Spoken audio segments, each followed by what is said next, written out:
Oh, okay, the essay prompt is online for you.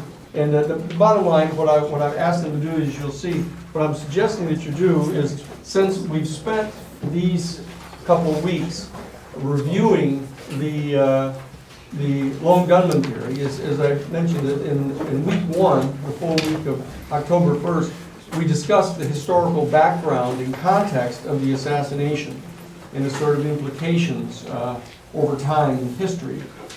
And in the second week of October 8th, we discussed the effect of worldviews and methods of analysis that are used. The effect that has upon the conclusion to which many people come looking at all the information. And we pointed out in one of the articles, the one we put up extra on the bless you, that we put up onto the website, in addition to the stuff that was on the reading list, there was an article called Evidence as a Multidisciplinary Subject that William Twining wrote. And in that, there was a discussion of the potential power of narrative. If in fact one wants to do so, one can string together a series of particular pieces of information. And by omitting things that are inconsistent with your narrative theme and emphasizing certain other pieces of information selected, one can set forth a narrative that can, as Twining pointed out, can both be illuminating and clarifying for people who would otherwise just see a whole mass of information in front of them. But at the same time, it can be deceitful. It can actually give the false impression. And what we saw in week 3, beginning on October 15th, last Tuesday, we began to see the power of the narrative that has been set forth by the Warren Commission.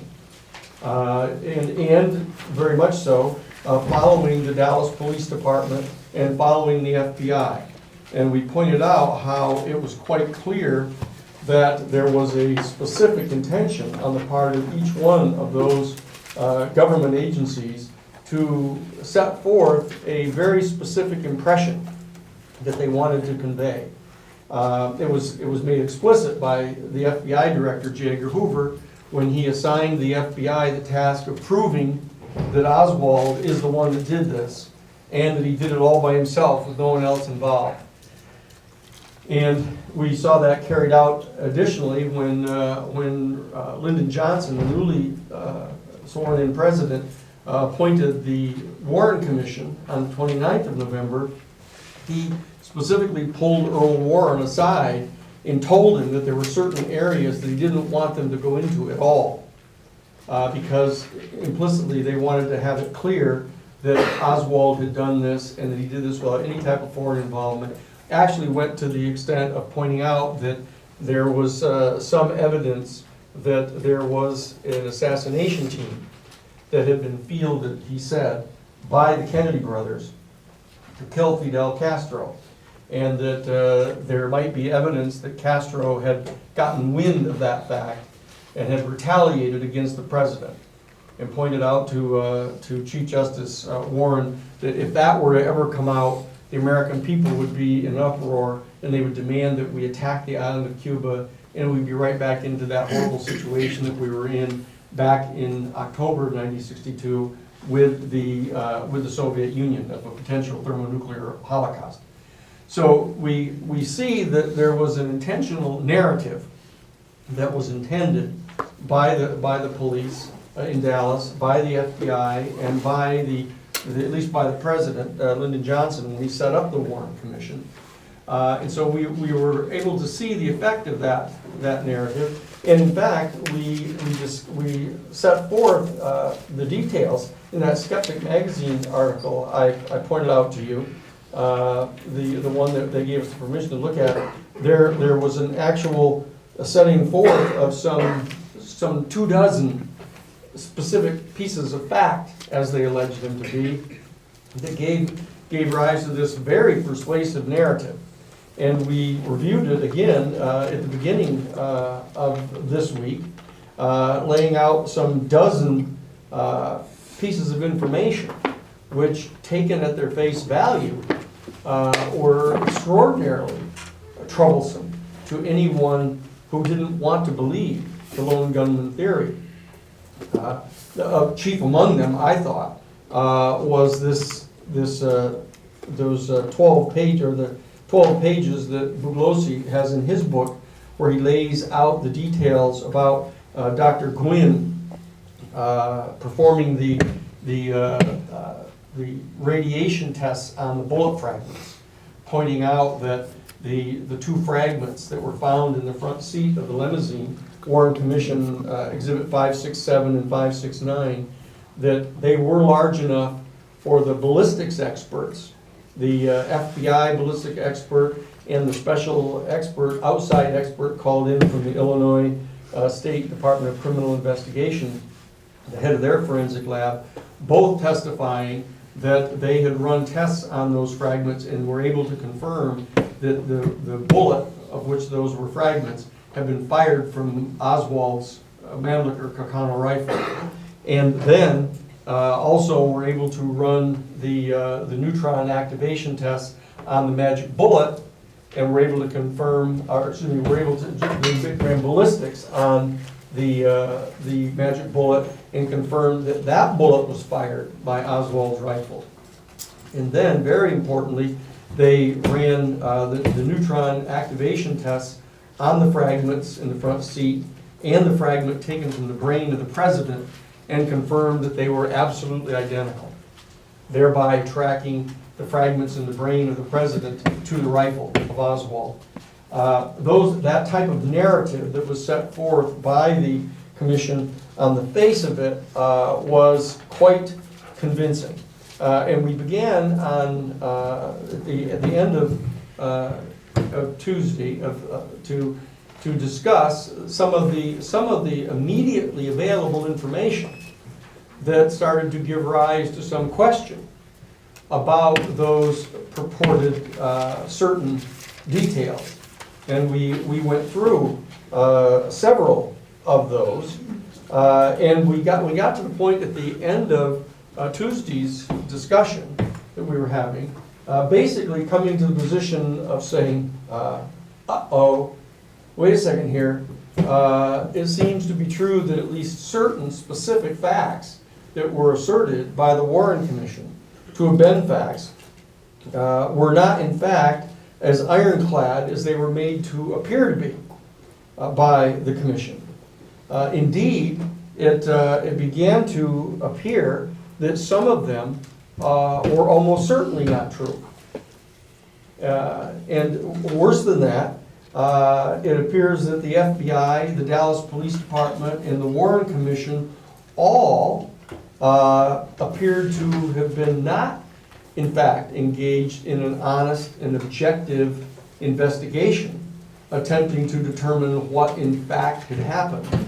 But rather, they were engaged in an active and conscious effort to either A, construct a case that pointed only to Oswald, or B, worse than that, to actually fabricate a case that led exclusively to Oswald. And thirdly, they were explicitly intending to deny the existence of any type of conspiracy. And finally, to provide a very simple narrative explanation of what it is that happened, that just happened to completely comport with the kind of worldview of the FBI and the Dallas police, that communists were basically responsible for doing this because they were all involved in a major Cold War, and that communism was the enemy. And here you had a communist kill the president. And so that's where we had arrived at the end of Tuesday's discussion.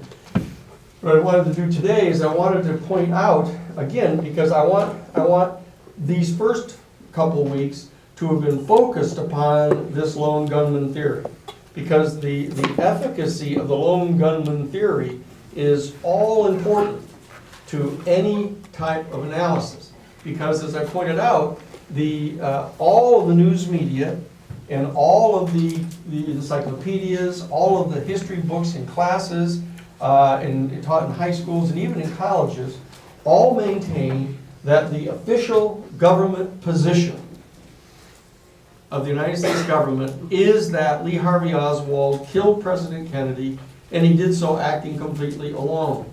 And they have basically adopted this Warren Commission narrative as to what it is that's happened here.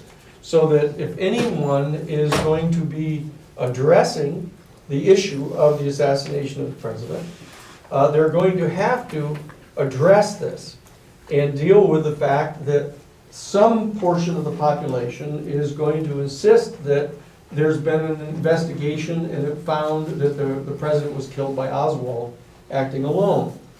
So what I want to do is I want to touch upon some of the additional information that has arisen so that in this week we can deal with this as a whole. And as you get ready to do your first paper, your 2-3 page paper, hopefully 3, I want you to really be addressing this issue as to what you think the strongest points are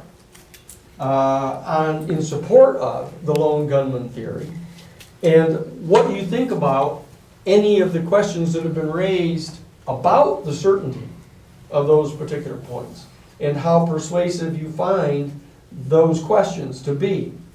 And then I want you to, the last half a page or so of your paper, to actually begin to point toward, if in fact you have, and you may not have at this point, if you have begun to develop any type of feeling based on all the things you've ever heard about the assassination, everything you've ever read about the assassination, or whether you've read some information that's in the larger of our syllabuses, of whether or not you've begun to develop a theory as to what had happened. Whether it be that it was in fact Oswald that did it, whether Oswald did it alone, whether Oswald appears to have been part of some larger conspiracy in your opinion, or whether or not he didn't do it at all and was set up as a patsy as he said, or what other alternative theories you might begin to suspect at this point. So as I say, I want this week to stay focused on this lone gunman theory, and I want to discuss with you some of the additional information that came out, all prior to the appointment of the House Select Committee on Assassinations, because we're going to begin next week to talk about what the history was that caused the reopening of the investigation of the assassination of the president. Because as you can see here, as of 1964, when the Warren Commission report came out, all the way up to 1966, there was basically no effective argument put forth in the field against it until Rush to Judgment was published by Mark Lane, in which he began to discuss this. That's actually an extraordinarily important book, as I point out, because it's quite thorough. It deals with a very personal set of activities on the part of Mark Lane. I should just parenthetically point out to you, I can't resist this, that I've known Mark for some time, that when back in whatever the year it was, I was invited to go down to Jonestown, down in Belize, or whatever it was, Guyana, by the James Jones crowd. Their whole church group wanted me to go down along with some other people, the congressman from San Francisco and others, to evaluate their community down there on this big site, this big fact-finding trip. But Sarah said that she didn't like them and that I shouldn't go. And I thought it was a good idea to go. It was going to be a free trip down to the school in Guyana. And Father Bill Davis, my superior at the Jesuit headquarters, was going to be coming down with me. We thought it was kind of a lark. But Sarah was absolutely adamant. And then Sarah trumped it by saying she wanted me to come that weekend to meet her mother. And so So I was having lunch with Mark Lane a couple days later, and I said, Mark, I've got had an opportunity to go down to Jonestown, but would you like to go instead? And I explained the whole thing about him. He said, hey, that's a free trip. So he went down. And that's how Mark Lane ended up being on the plane when it was attacked down in Georgetown and killed all kinds of the people that were there, including the congressman. And he never did call me back and thank me for the free trip. But Mark, I want to point, so I want to go an extra mile here to say how great a book Mark wrote on this thing. And in fact, it was extremely important because it, for the first time, really put forth a full critique of the Warren Commission report. But again, he did not start to set forth any alternative affirmative thesis as to what it is that had actually happened. He was just saying, this ain't so. Not entirely unlike perhaps the 9/11 Commission of the United States that did the whole analysis of the 9/11 Commission. And you may not be able to figure out exactly what happened at 9/11, but it wasn't what they said. All you have to do is take a look at building number 7 and watch it collapse from the top on down with a little fire in one corner of it, and that didn't happen. Okay, but that'll be for the next class that we have here. Okay. But so in this particular instance, this book that Mark Lane wrote, Rush to Judgment, was a really thorough critique of what it is that the Warren Commission was doing, and because he had been retained by Lee Harvey Oswald's mother to represent Oswald's defense, in effect, he was constantly following after the commission and interviewing the witnesses, and then reporting what he was finding out to the commission. And he was able to set forth in his book, Rush to Judgment, the responses that he was getting from the commission and from their legal counsel, which is really quite illuminating as to their lack of genuine objectivity, in which he kept acknowledging for himself. So he's not pretending that he's being objective. He's there to probably to attack and critique what they're doing, but the objective evidence about how they were conducting themselves that he sets forth is pretty incriminating. And you'll see it in the book. Everybody, while they're still available, because eventually you won't be able to ever get a copy of it, but you can now. You can get a hold of a copy of Rush to Judgment, for probably $3 or something like that off Amazon. So I mean, really, if you're going to have the whole rest of your life to be discussing this at cocktail parties and other places where you may be, you probably should get a copy of Mark Lane's book, and then you can tell him I told you to get it, and maybe that'll undo some of his anxiety about my invitation to him. Okay, so we had pointed out, for example, that some of the key problems with the narrative that had been set forth by the Warren Commission. The first and most important one we pointed out was that Governor Connolly himself said that it was clearly, absolutely, unequivocally untrue that he was hit with the same bullet that first hit President Kennedy. And we touched upon this because he testified that he was able to turn around to his right. He could see out of the corner of his eye the president clutching at his throat, having been shot through the throat. And that Governor Connolly then began to turn back to his left. And it was at that point that he was struck with the bullet that hit him. And very importantly, the Zapruder film actually proves that that's true, because the Zapruder film showed the president coming out from behind the Simmons Highway sign, holding onto his throat, and it showed Governor Connolly turn to his right and start to turn back to his left, and you could see him holding his Stetson cowboy hat in his right hand, which meant that it was clearly certain that his wrist had not been shattered yet with the bullet. And so both his testimony, number one, and the Zapruder film confirming that, so drastically undermined the credibility of the so-called single bullet theory, that it's a serious challenge. Yes? Wait, so if I recall correctly, so you're saying that since his hand was up, he didn't get shot in the wrist with that first? No. Didn't he say? No, I didn't say that. What he is, he had his hat down at his side. He had his hat down at his side, holding it in his hand. But you could see it in the Zapruder film. You could see him holding the hat there. So that what they were asserting is that the bullet entered his shoulder in the back rear, came out underneath his nipple, hit him in the right wrist when his wrist was down by his lap, and then went into his left leg. That's what they were asserting. But you can tell that he was still holding his Stetson hat when he turned around and looked at the president, and turned around and started to look back this other way. He was still holding his hat. And you can see the president in the film holding onto his throat, having been shot through the throat. So that it became clear that it wasn't true what the Warren Commission said. Does that answer your question? Yeah. Okay. All right. So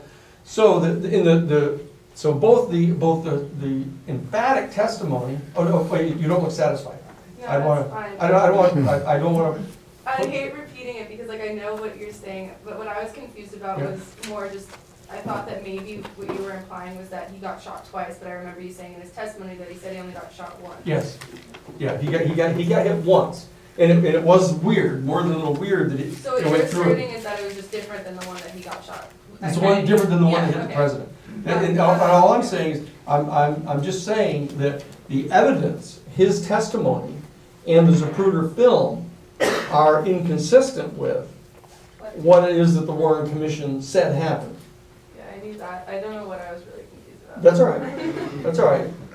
Just the one thing, but you may have pointed out already, but it's inconsistent with the FBI report itself, which was the basis for the Warren Commission's investigation. Yeah, about the December 9th volumes. They sent up, I think, 5 volumes of testimony or evidence that they sent to the commission. Okay, so so those things, first his testimony, then the Zapruder film, but thirdly, and very very importantly, I felt, is that Dr. Gwynn's testimony, the very man that the commission was citing as having run these neutron activation tests on the particles, the fragments that were found in the front seat of the limousine, and the fragments that were taken from the wrist of Connolly, and the fragment that was taken from the brain of the president, that he asserted that in fact those were not the same fragments that actually had been tested by the FBI earlier on their ballistics tests. And it was the coinciding of the ballistics information about those fragments with the neutron activation information that when you put them together constituted the narrative that was set forth by the Warren Commission. And he was emphatic about the fact that they weren't the same pieces at all. What was the doctor's name? Dr. Gwynn, his name is Guinn. Okay, and then the fourth thing, the fourth thing that we talked about on Tuesday was this peculiar fact that the narrative of the Warren Commission has Oswald on his second and third shots, having been able to deliver 2 shots into about a 6-inch wide circle that allegedly hit the president at the base of the neck and then through the back of the head, all within a matter of 3 or 4 inches of each other. And yet on the very first shot, which he had the longest time to draw a bead on, the longest time to aim and to fire, that missed the entire president and the car and everything by 270 feet. When it was the closest to him at only 140 feet. And it is peculiarly consistent, that first shot that missed, that hit the curb on the south side of the street and ricocheted and shattered and sent chips flying that hit Teague in the face. It's peculiarly consistent with a bullet fired from the north side of the street, across the street, which if it missed the president's head, you could then see that it could miss everything. and land right by where it did. So that fourth piece of evidence was extremely troublesome to the narrative that was set forth by the Warren Commission. And fifthly, that all of the doctors and nurses uniformly at the Parkland Hospital, where the president was brought immediately, asserted that it was in fact, the back of his head had been blown out, not the front right side of his head, which is what the Warren Commission said. They said that it was clear to them two things, that there was a bullet entrance wound in the president's throat, in the front of his throat, and that he'd been hit above the right eye with the second shot and it blew out the back of his head. Whereas the Warren Commission asserted that he'd been hit in the back of the head and blew out the front right of his head. Yes? In the Zapruder film, when you see the headshot to JFK, it like looks like part of his like front lobe is like off too. Is that just from impact, hypothetically? Well, what you actually see is this weird blob of orange color, which is we'll talk about that later, because it doesn't appear when it was closely examined doesn't appear to be brain tissue. It's just this orange blob on the frame. Okay, we'll talk about that. Okay, that now then the next item that we touched upon, we've only touched upon it briefly now, but this peculiar fact that the Dallas Police Department asserted that Oswald killed J.D. Tippit only 42 minutes after the final shot that was fired at the president, at about 8 seconds after 12:30. And you remember we had the testimony of the police officer that said that he had gone directly into the book depository and that he must have been there 15-20 seconds after the shooting and saw Oswald standing on the second floor in the lunchroom. So that we know that at least 15 seconds, according to the police testimony, 15 seconds after 12:30, he's still standing there in the second floor lunchroom. And yet 42 minutes later, the police have him killing J.D. Tippit 4 miles away in 42 minutes. And we're going to talk about that a little bit more today, but we know that right on the face of it, that's concerning. And next, we have the very famous frames of the Zapruder film where you see the president get hit and there's this big blob by his head, and that he falls backwards and to the left. And that's become kind of famous now because in the trial, we'll talk about later, with James Garrison, that he said over and over again, to the rear and to the left, back and to the left. And that there was that most everybody who's familiar with firearms and the effects of a person being shot, they have an instinctive belief that a person falling backwards and to the left has been shot from the front and the right. And so that there was an immediate set of questions about the conclusions of the commission. And then there were the shots, these 3 shots within 8.4 seconds, and that everybody knows that when the commission did its expert rifle replication of those shots, they asserted that their experts were able to replicate the conditions of that shot. And whereas in fact, when you look at the evidence in the record, it turns out that the only way that they were able to get 3 shots off within that period of time was bolting the rifle down to a locked position and basically just firing the weapon and clearing the bolt, firing the weapon and clearing the bolt without aiming it at all. That's the only way they could make that time. And when they in fact picked the rifle up and fired it, that not one of the experts could fire the rifle 3 times within that short period of time and hit anything. And yet, the commission said that's what Oswald did.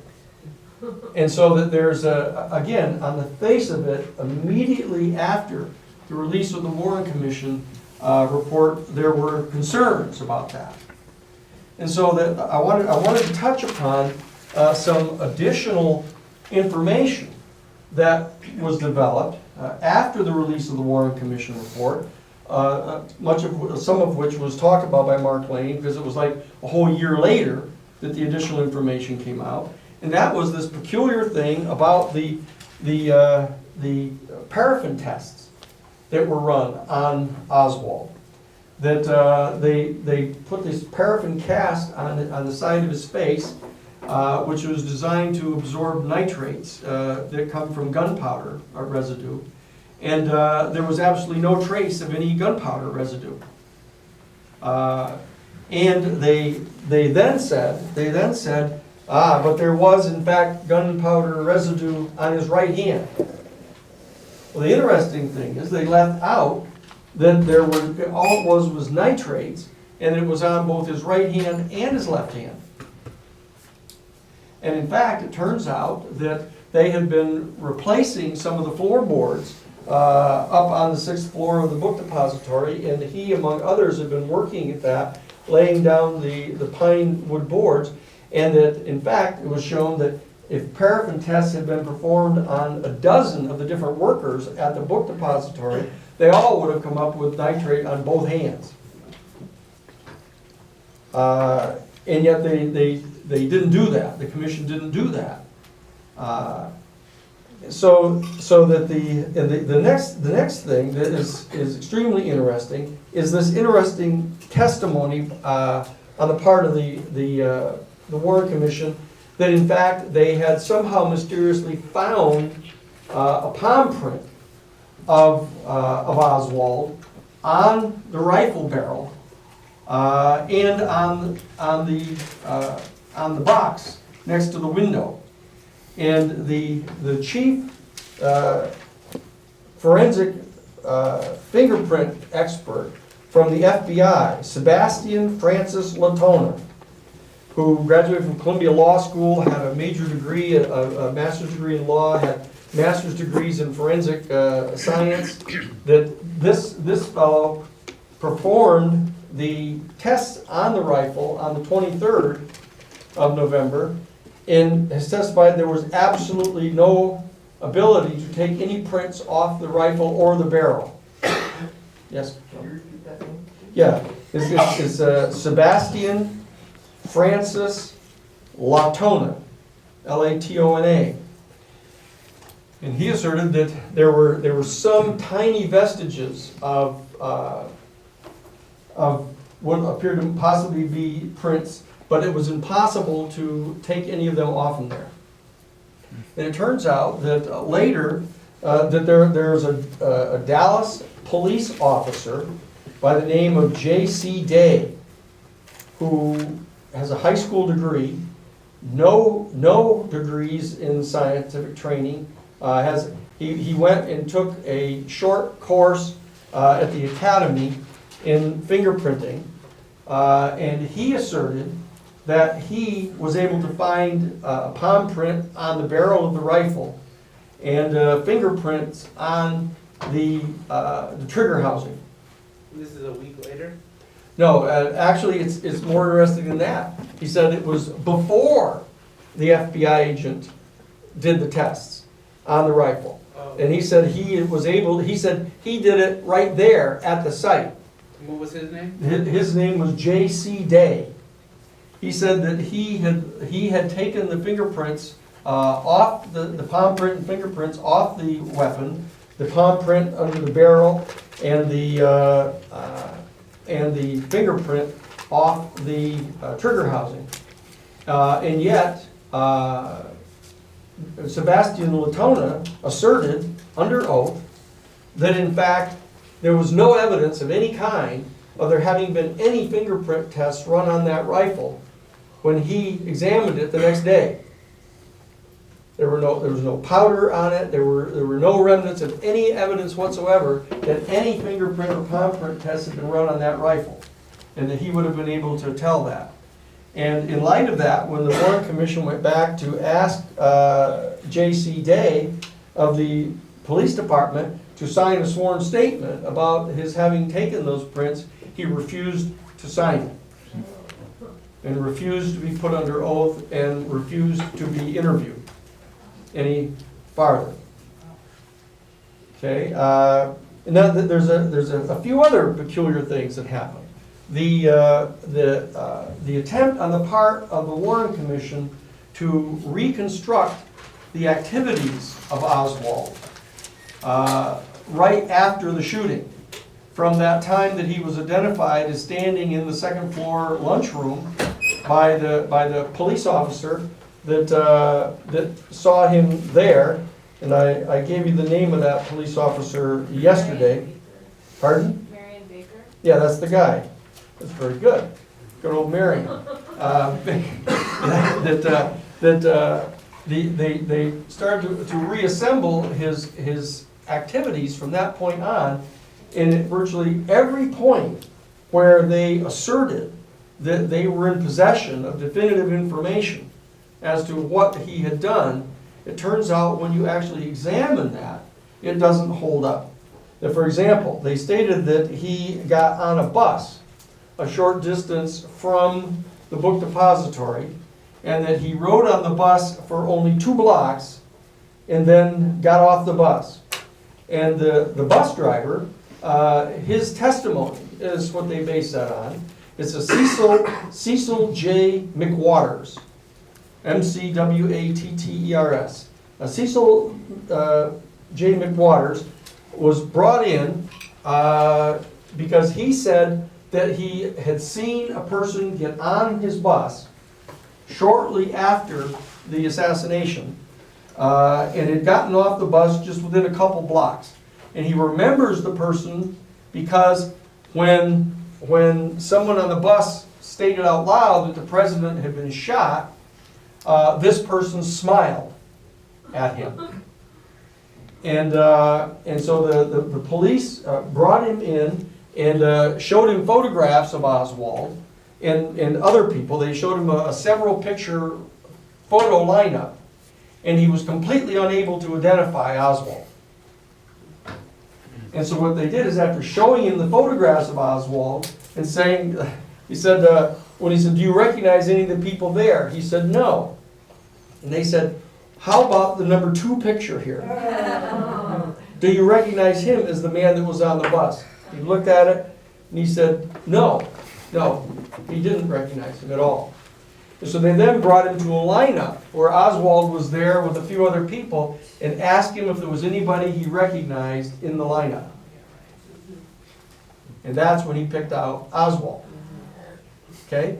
But, interestingly enough, the following day, when he was back on the job, the man who had gotten onto the bus and smiled at him over the president being killed got on the bus. And he recognized the guy as exactly the guy that he was talking about. And it was his name is Milton Jones, who was 16 years old. And he is the guy that he was talking about. And he went back and tried to tell the Dallas police about that, and they didn't want to listen to him. And he went to the commission and tried to tell them that it wasn't Oswald, and they wouldn't take his testimony. And then you have the extremely interesting events around the J.D. Tippit death.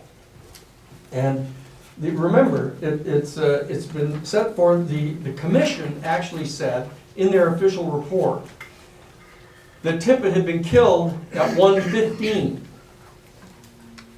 And and they said the witnesses said that he'd been killed at 1:15.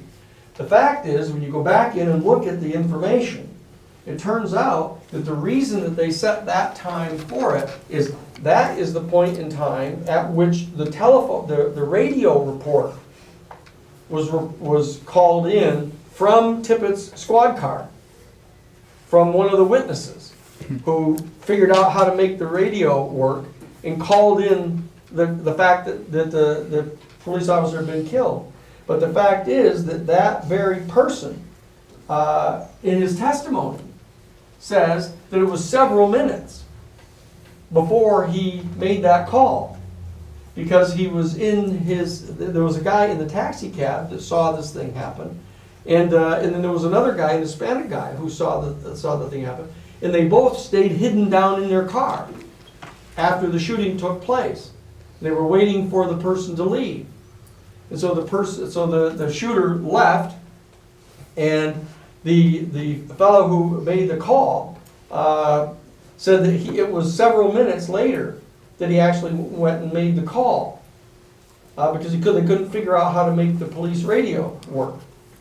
And so they told that to the commission, and yet the commission still designated as the time of the killing of Tippett as 1:15. And so that you could see the fact that they were trying as hard as they could to extend the time at which Tippett had been killed, so that they could try to provide an explanation for how Oswald could have gotten there. Except that 8 minutes before that,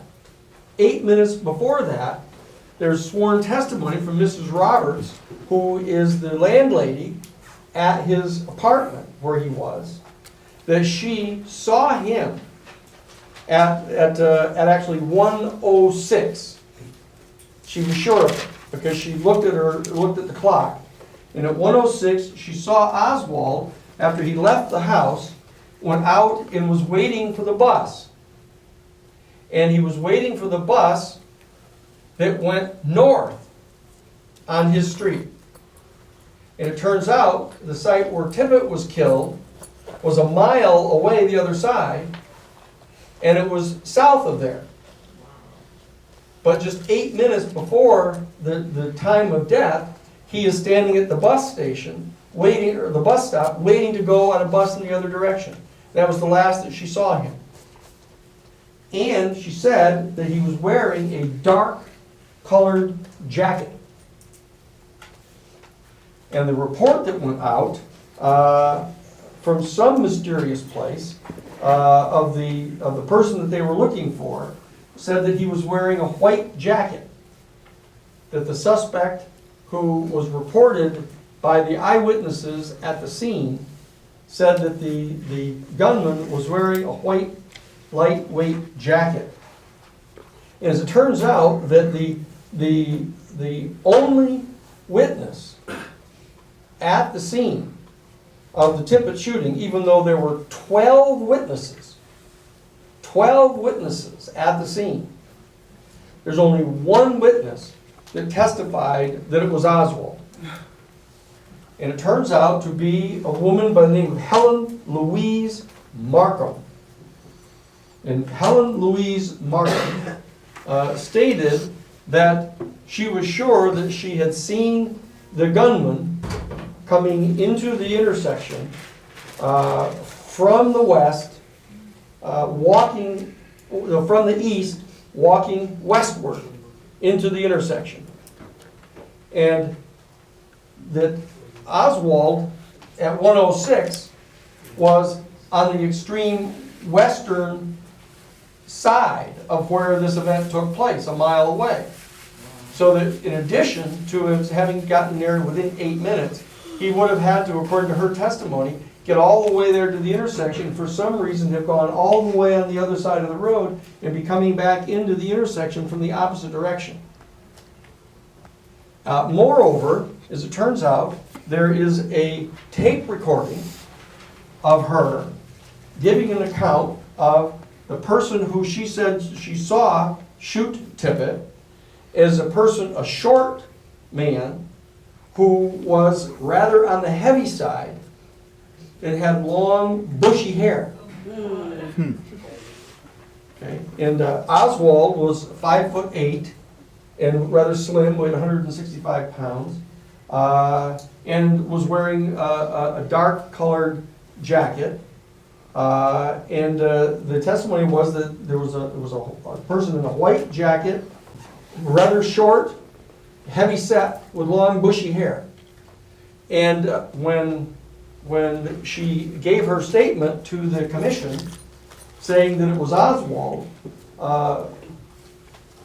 Mark Lane, who had the tape recording of her identifying the person as short and heavy set with rather long bushy hair, when he challenged her by contacting the commission and saying that she had given him a statement saying the contrary, she swore that she'd never spoken with him. And when Mark Lane went to the commission and said, look, I'm telling you, I spoke with her, and this is what she said to me. And they said, well, why should we believe you? You're the lawyer for Oswald's mother. And he said, I happen to be a member of the bar, and she's like, nobody. I'm telling you that this, and what they did is they reported him to the New York Bar Association, charging him with perjury. At which point he came back and said to them, well, I happen to have a tape recording of the conversation. At which point they threatened to have him criminally prosecuted for unlawfully tape recording a telephone conversation without the authorization of the other party. And so he asked the commission if they would grant him immunity if he would provide the tape recording to them, and they said no, they wouldn't. They in fact would ask that he be prosecuted. Okay. So, and in fact, they contacted the New York State Bar Association and had the Bar Association initiate disbarment procedures against Mark Lane for allegedly having given false testimony to the commission. So what he did is he brought the tape in and gave it to them after having made a copy. And so they had the tape, and so then they were confronted with their having this tape, and so then they brought it in and confronted this Helen Louise Markham with it, and she denied it. And they were flabbergasted. They said, look, isn't it perfectly obvious that that's your voice? And she said, I don't recognize that lady's voice. And then they said, well, isn't that Mark Lane's voice on the other, in the conversation? She said, I never talked to Mark Lane. I never talked to him. And the person who called me is a person who said they were from the police department. And the whole tape points out that in the thing, Mark Lane asked her whether she'd ever spoken with anybody from the police department. That was all that he had asked her in the conversation. But she said that the person that she spoke with was from the police department, and it wasn't Mark Lane. And so that they had this terrible problem, the commission. And so what they did is they went to her and told her that they would not do anything to her for her having perjured herself to them in her sworn testimony, asserting that she had never spoken with him on the phone. And she asked them, well, if I admit that I spoke with him, I won't get in any trouble, will I? They said, no, you've got no problem at all. Whereas they had threatened to prosecute him for actually tape recording the call. Okay? So all of this taken together has now shortly within a couple of years after the report has been issued, has started to sink into the American public. The book, Mark Lane's book, has become a bestseller. The American people are reading the book. They're starting to ask questions about this. And so there has now arisen a reasonable doubt as to the convincing nature of the Warren report, but more importantly, as to the trustworthiness of not only the Warren Commission itself, but as to the FBI and the gathering of the information and evidence and the performing of the various tests on the ballistics and the neutron activation. so the question began to arise is, why did they do this? And the questions that began to arise were, well, was this just kind of good faith mistakes that they were making? Or was it kind of within an understandable motivation that they had to try to get a clear answer to this thing as fast as possible and to make it be as clearly evidenced as they could that Oswald had done this and that no one else was involved in it? Or was this the beginning of evidence that they were in bad faith? That it was way beyond the possibilities of simply being a good faith mistake, because there was this consistent pattern of misrepresentation on the part of the Warren Commission. The refusal to allow people to testify that were not consistent with what they wanted said. Bringing people on to testify consistently with what they want said, even though their credibility was virtually zero. Such as this Helen Louise Markham. Yes? So how does this explain how Oswald was found in the theater with a gun? Ah, that's right. Well, remember, all you can tell is that the wool has been removed somehow from the side of the sheep that we can see. All we know is that there were 4 Dallas police officers who asserted that they took the gun from him in the theater. That they cleared the theater completely of anybody else as of that point in time. So that you had those. Is that like a security measure to clear everyone out, or? It's all we know is that that's what Oswald said, and that's what they said, is that they cleared everybody else out when they approached him. And so that what you have is you have the testimony of 4 Dallas police officers saying that when they approached him, he threw his hands up and said, I guess it's all over now, and then reached and pulled the .38 out of his pants and fired it at one of the people, and it misfired. And so they wrestled him to the floor and took it away from him. Okay, so that's how much we know.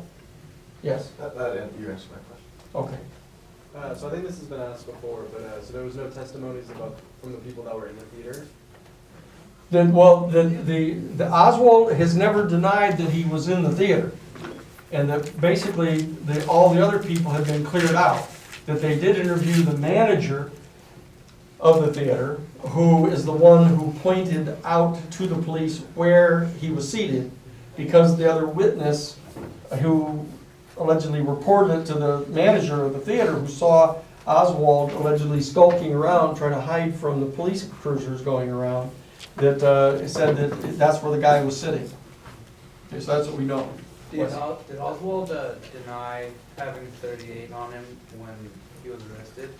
We don't know, because they didn't retain any of the recordings. Oh, right. Or any notes. There's some notes apparently floating around that the chief took. But most everything else has been classified. There's still hundreds and hundreds of documents that are classified that won't be released until I think 2017. Were there any witnesses besides the police officers who saw a gun on Oswald? Or was it only the officers? There's 4 officers who said it, and that all the rest of the people had been cleared out of the theater when they purport that he pulled the pistol on them. Would you say that Hoover was a part of the military-industrial complex that was like in the military joint chiefs staff? Hoover? Yeah, just like not just like in that mindset, because I find it peculiar that they wouldn't want to try and frame Cubans in this idea of getting a nuclear war happening because it was inevitable and that they'd been preparing for this, and that like all these measures to point to Oswald to prevent like a war would be then just to like save the world, I guess, in that sense. Well, we're going to be dealing with this issue of you know, if you start to move into this realm, which we will next Tuesday, moving into the realm of trying to figure out how to take a look at what we're gonna first do on Tuesdays, we're gonna try to get up in front of us exactly this issue here of what is it that we know? And we don't know that Oswald pulled the pistol on them. What we know is that they said he pulled the pistol on them. That we know, because we've got those records, okay? And so what we're going to try to do is we're going to try to back up and we're going to start at the top of Tuesday. What is it we know? What do we have in front of us? Yes, Mallory? I just have a question regarding, like, information that gets released as, like, time passes. Mm-hmm. You know, you keep saying how, like, every so often, every few years, they release more classified, previously classified information. Why? Like, if they've kept it secret, if they had kept it secret for so long, what was their incentive for releasing it at any point at all? Well, one of the incentives was that a piece of legislation got passed compelling them to release it. One of the questions is, of course, one of the questions buried in your question is, why are they still concealing it? If they got a piece of legislation ordering them to release it, why didn't they release it all? And that's the kind of thing that Greg can address. Well, the initial sealing of all this was supposed to be 75 years.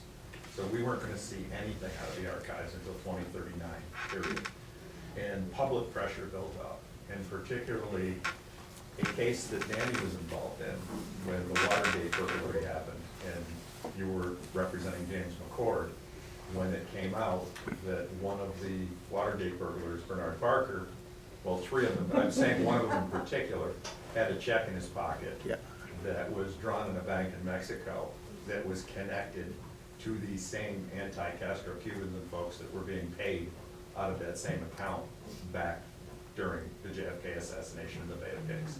And so that ended up opening, I believe, what, was it the Rockefeller Commission? Well, what we're going to do is we're going to move, starting next week, kind of layer by layer, as to what events took place that caused people to go back in to start to reinvestigate this. Because as distinct from the kind of just simply the public release of documents from the top secret documents that they classified, there was a process that began to roll out. And actually, it's an extraordinarily interesting story as to how this began to happen. Because despite the fact that Rush to Judgment had been written by Mark Lane, and despite the fact that Sylvia Meager had written her book, and there were a couple others that were coming out, that the reality is that the government had just hunkered down, and it was dug in, and it wasn't going to release the information. It was going to stick with the story, that the narrative that had been set forth by the Warren Commission. And the bottom line is that they were in charge. And that if they don't investigate it, nobody's going to investigate it, because nobody has the authority to investigate it. And so that's what was there. And so what we will do is we will answer your question one step at a time, because in the unfolding of a good story, you have to take them in sequence. And that you start to get a little bit more and a little bit more. And so that this is, in a certain sense, the dance of the seven veils as to what's happened with regard to the Kennedy assassination over all this time. But let's say that at the issuing forth of the Warren Commission, the mystery was fully clothed and fully veiled. So no one could really get a look at this thing. The mistake that they made, if you will, is they released the 26 volumes of evidence. And so as long as somebody was willing to sit down with that evidence and compare and contrast it to the summary that they had given, it all of a sudden started leaking. And very importantly, and this is a very important thing for those of you who are considering going to law school, and there may be one or two of you that aren't, the fact that Mark Lane was actually representing the mother and it was actually an adversary attorney representing the interests of Oswald, lent a very specific intensity and focus to the probing, inquiring, and challenging of that information, which would motivate him to sit down with all 26 of those volumes and actually do the work that was necessary. Because it's a very pointed objective that you've got when you're an attorney like that. It makes it it's just like in a high school debate. There's a lot I don't like about them. Is that if you in fact assign an eager, young, aggressive, ambitious person to the arguing of a particular position, they are much more likely to discover genuine weak spots in the other side's argument than a person who's just more or less neutral about the whole thing. And that they're just standing there kind of watching the argument take place. Because when you exercise every single ability that you have, every single bit of your intellect, every single bit of your energy to dig into something, then you're going to find stuff when it's there. What you have to be careful about is finding stuff that ain't there and starting to make it up and pushing aside information you don't want to hear or mishearing information that is there. Like they did with Helen Louise Markham. I mean, there were a half a dozen things that she said that were just absolutely transparently untrue. I mean, that you had 5, 6, 8 other people all testifying completely independently exactly about a certain thing that happened. And she said something totally different happened. She's the only one that said it. So that crafting of her testimony and taking pieces out that weren't credible and going after the pieces that were consistent with what they wanted to say, they were crafting and constructing a case. And then the question arose, as I pointed out at the beginning, is whether they kind of moved beyond just constructing a case out of the pieces they wanted into actually fabricating other evidence. And that's the place where we come to today. Because if you start to begin to believe that they move beyond just the kind of good faith accident or mistake, even if you give them the extra, which you shouldn't, but you give them the extra that just because they were in an avocational position, they were kind of shaving some of the information and omitting some of the information to set forth a clear narrative. If you move beyond that, and that they've actually passed into the realm of bad faith, that they're actually engaged in bad faith deception, which you'll find most prosecutors do. The fact of the matter is that 2 years ago there was a major national survey done, and they found that in over 48% of the cases, when they interviewed people inside the district attorney's offices around the country, that they, off the record, acknowledged having falsified evidence, having withheld evidence from defense attorneys, etc. Because they come into that office as part of a political ambition, as a rule. Because if you look at most judges, their political appointees, you'll see that they were initially district attorneys or assistant district attorneys. And so they see this as a political ladder that they're climbing. And that, unfortunately, the criteria that they use for determining whether they're going to go up to the next rung is how many convictions they get. And so that they're dedicated to convicting people. And it starts to color, not only color their judgment about people, it starts to color their ethics, to the point where they begin to suspect that they're authorized to conceal evidence, to eventually manufacture evidence. And that's the question that we're faced with here at the end of this week is, does the information that we're seeing here indicate that the Commission, the FBI, the Dallas Police Department, have they gone beyond what might colorably be considered just good faith mistakes, and even the simple normal bias that any advocate has to try to put forth her or his best argument?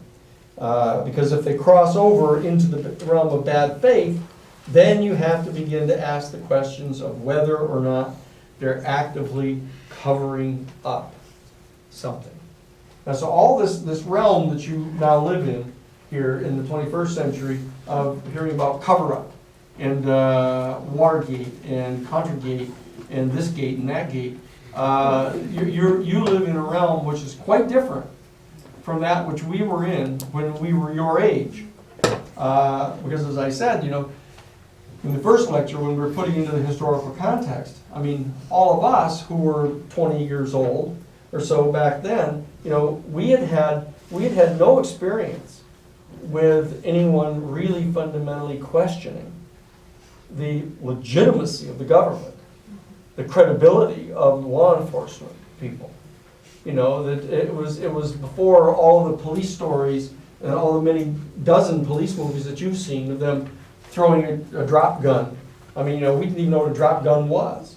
But the cops carried around a gun that had the serial numbers filed off and would throw it on the ground and pretend they found it so that they could then charge the person with, that kind of thing. That you guys know a lot about that because you've seen it in all the movies now. But the fact of the matter is that we didn't even suspect that they did that kind of stuff back then. And so that this stage that we've reached here, let's say around 1967 or so, is coming right onto that big halcyon year of 1968, which you'll hear a lot about. That year of 1968 is viewed by many historians as being, in a sense, the watershed year. That is the year when all of these extraordinary things began to come to a head.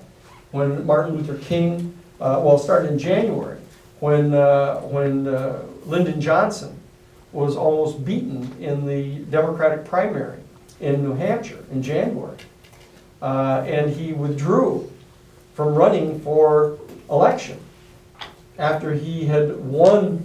He filled out the rest of the term from November 22nd of 1963 till November of 1964, and had run for the Democratic Party and been elected in his own right from 1964 to 1968.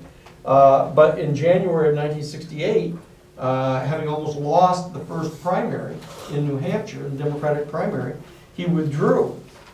And Bobby Kennedy, as I mentioned to you before, Bobby Kennedy entered the race for the presidency. And it became clear to everyone that Bobby Kennedy was going to win the election, running against Nixon. And so that everybody began to get this sense that, okay, here it is 1968, okay, it's been 5 years. It's been 5 years since President Kennedy was assassinated, but Bobby's now going to be elected. And Bobby will get to the bottom of this. Because Bobby's going to be able to appoint the Attorney General, and Bobby's going to be able to look into this and determine what it is that happened to his brother. And we're going to be back into this thing with all of the kind of rising expectations and hope of the Kennedy era. And that Camelot will return to the White House, and we're going to be back on path. That we've had this bad 5-year period, okay, with this kind of growing suspicion about the government. People starting for the first time to question the basic trustworthiness of the government and the law enforcement officials themselves.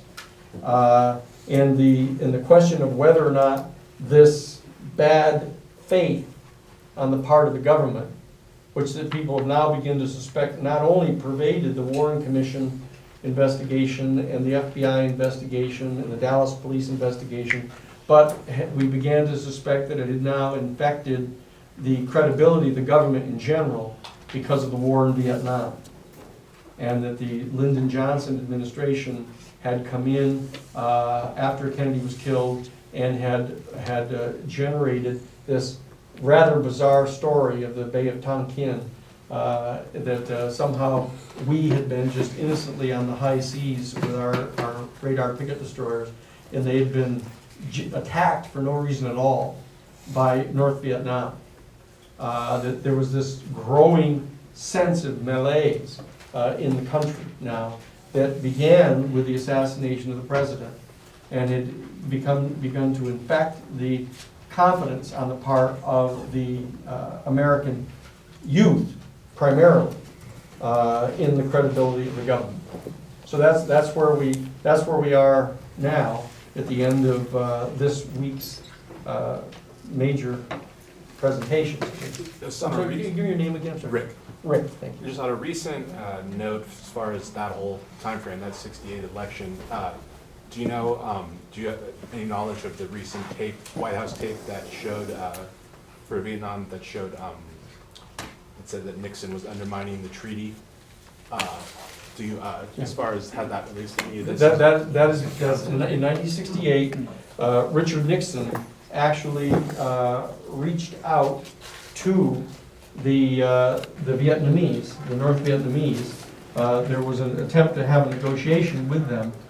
He reached out to them and asked them not to enter into any kind of a peace settlement with Lyndon Johnson and the Democratic administration, that he would offer them a better deal if they would just refrain from entering into a negotiated settlement on the war. Were there any people, that, any key figures that, or any carryovers, people that, I mean, high officials that would have been related to either, I mean, to this case, and as far as the military, is there like anything that would, was there any, Yeah. Yes, the answer is yes. Because the fact is that while we point out that guys like Curtis LeMay and the chiefs of staff that were in place back during Kennedy's administration displayed very deep anger and resentment toward the president.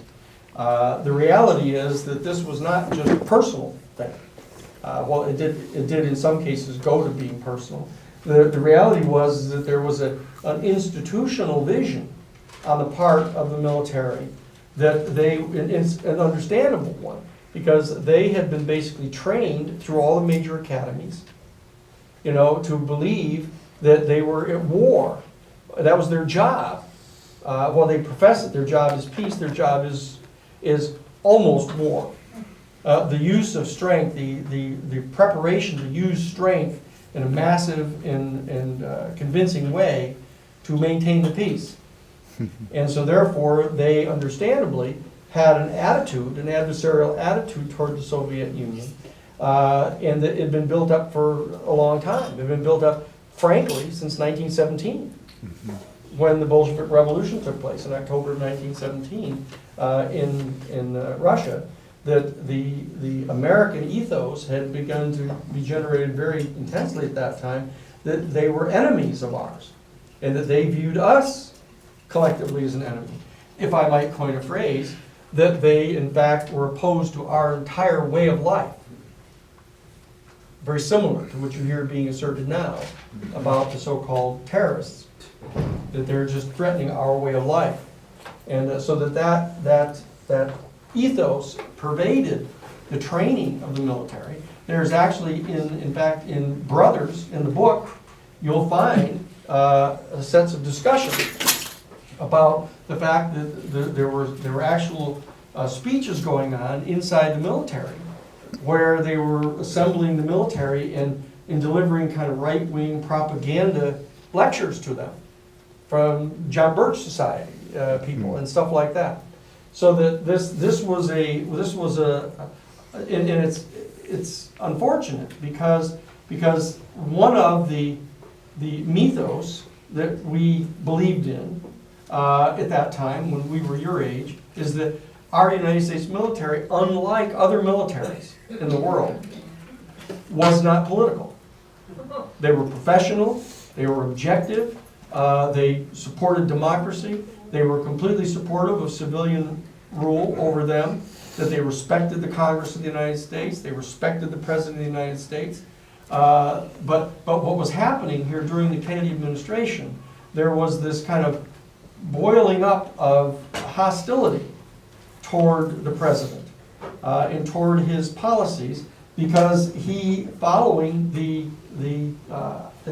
that night of October 26th of 1962, that when he saw us come to the very brink of potential thermonuclear war, he had begun to reach out to Castro to normalize relations. He reached out to Khrushchev. They were actually discussing the potential disarmament of nuclear weapons. And the entire theory of massive deterrence that the military had developed over all these different years up to that point was that the possession of that type of overwhelming thermonuclear superiority was essential as a pillar of their entire defense strategy.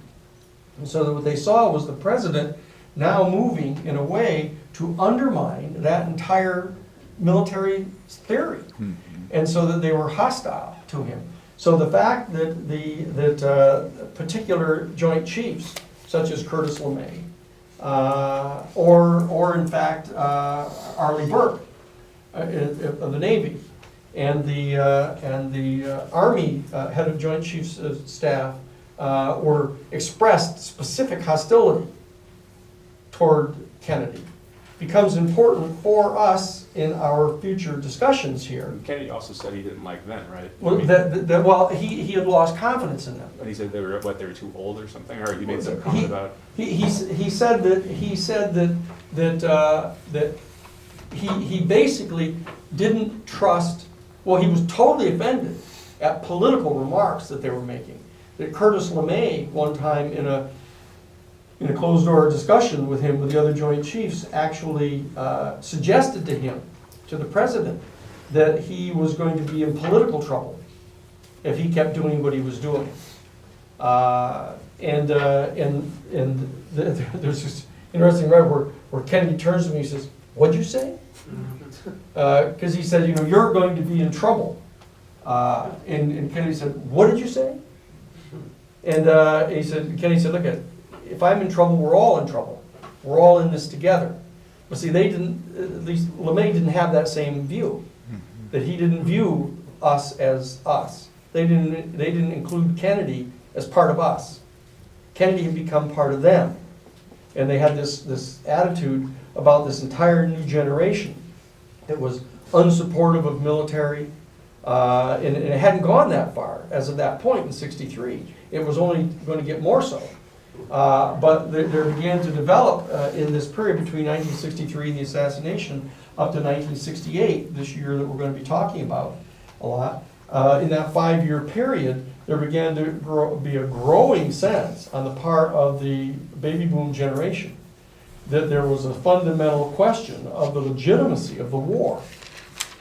And to even broach that subject was so unique, to somehow question the entire legitimacy of the U.S. military mission in Vietnam.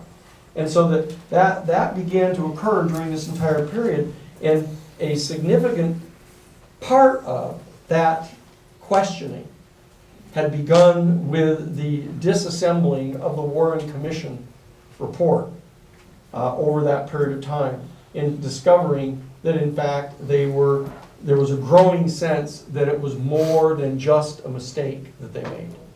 It was more than just a good faith set of errors that they had committed. That they were definitely dedicated to trying to not only construct a case against Oswald, and construct a case that there was no conspiracy, and construct a case that in fact was completely consistent with their anti-communist worldview, but that they may have slipped over into fabricating such a case. And then the question arose as to cover-up. And that's where this is one of the first instances of the use of that now much used term of cover-up. And this is where it began. So this is where we want to be at this stage of our course, because I want us to turn our full attention to this issue of the lone gunman theory, the questions about it, what are the strong points of it, what are the basic support struts of that entire theory, and how strong are they? And how effective do you think the criticisms are that have been leveled so far? And that you'll want to take a look at the big syllabus, because as you'll see, on virtually every page of the syllabus, you'll see 5, 6, 7, 8 different active sites that you can punch onto, and they'll go into much greater detail about the things that we've talked about here in the class. The purpose of the class discussions are here, or at least the lecture parts of them, is just to give you the kind of 1 mile wide and 1 foot deep on each of these things, so that you'll recognize what the major issues are. When someone asks you about the single bullet theory, or what about the questionability of the ability of Oswald to have gotten from the book depository to where he killed J.D. Tippit. Even about J.D. Tippit. I mean, a lot of people won't know about that, but now you do. Okay, so these are the big pieces, and the syllabus gives you a more in-depth understanding of each of these pieces. Okay, so that's the end of the lecture for today, if you will. Sounds like a terrible word. I don't mean to lecture you about all this. I'm just trying to kind of put it in front of you so you'll have it to work with. But so that brings us to the point now where you're starting to now be preparing your 3-page paper to analyze this, to see what you think of the lone gunman theory, what its strengths and weaknesses are, what the efficacy of the attacks on it are, etc., so that we can have ourselves in a position starting on Monday to really start to try to step back and say, well, okay, what do we really know? What do we know that's sort of more or less beyond dispute, so that we can then begin to evaluate the steps that have been taken by others to try to construct full-scale alternative affirmative theses as to what happened here. Okay? So here we are. Now we're ready to discuss this in some detail. And I appreciate the fact that you've asked some questions here during the course of the presentation today. I'm happy about that. But as you're starting to think about your paper and in preparing your paper, you're perfectly free here to ask questions that you have as you get ready to write your paper, as to things that you think you might want to say in your paper, and ideas that you have, and things you might want to ask questions about, or where we might direct you to some additional reading if it's not in the big syllabus, other specific books that might deal with something that you're very interested in. Okay? All right. And I'm holding off the long-time learners now. So you have to fill in these spaces here for us. Yes? I just had a question still about how they still have the information and the evidence and stuff. Well, you gotta say it over again. Sorry. Who specifically, I don't know if you answered it already, but who specifically has like the evidence and stuff? Like, is it the department? Is it like... It's in the National Archives. The evidence has been sealed and put under top secret protection, and it's in the National Archives. So when they release information, how do they do that specifically? Do they say it on their website or? Well, it's interesting. Yeah, I'm just going to point out, if you read the beginning of Someone Would Have Talked, there's a section on how Larry Hancock collected all the information, and about a woman in particular whose name escapes me right now, who used to live right back to the National Archive. And a lot of the initial researchers were like housewives with time on their hands who were really annoyed about what they were saying. And this woman had gotten to know the archivist, had gone in there, gotten a lot of specific information, had collected all of it. She actually bought a copy machine that was in her kitchen, so she could collect it all. She had stacks and stacks of files. And when she finally met Larry Hancock, who'd been doing all this very serious investigation, and she realized he was the guy to hand this off to because she was getting older, gave it all to him and gave him the introduction to the archivist, because you have to ask extremely specific questions of what you're looking for in the archive. And she had basically trained him not only to do it, but introduced her to her pet archivist. You can go through it and take a look, but it's all in the National Archive. You'll see how one person or two people ended up extracting all this information that they got in there. but it's right in the beginning of someone would have talked. So. This is a great story. I mean, this is actually one of the great stories in American history. This whole issue of the assassination. It has generated, I mean, almost as much intense interest as, you know, a World Series.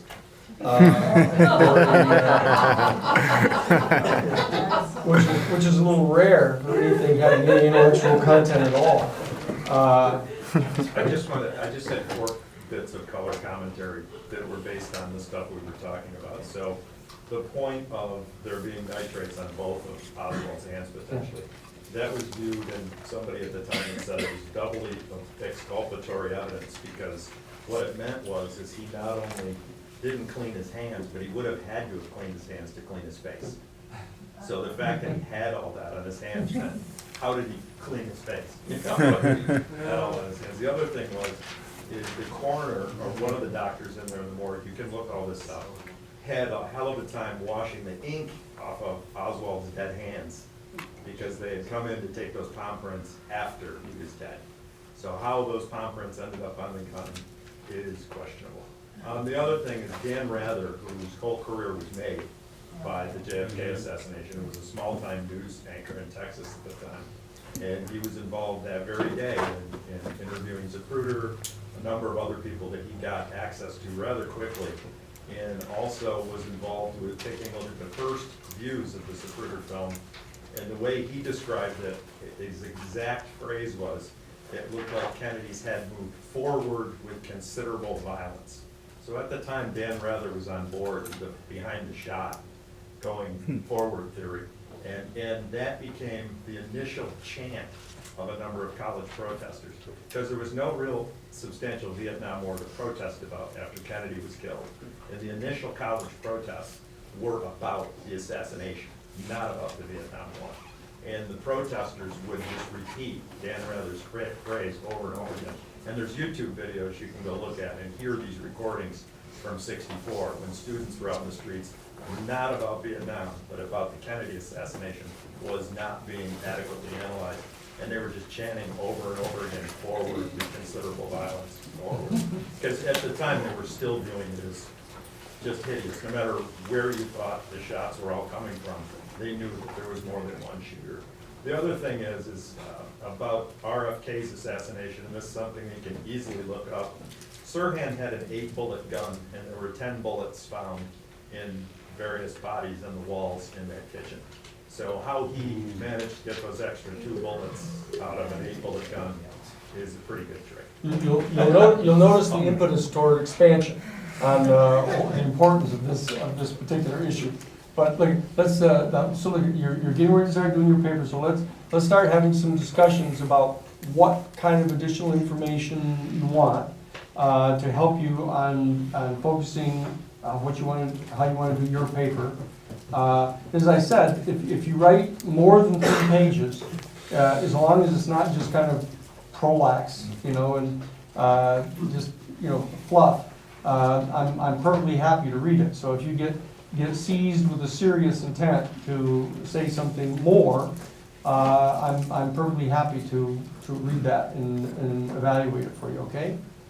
Okay, so I'm sure you are curious about something. We got 10 minutes now before we'll break.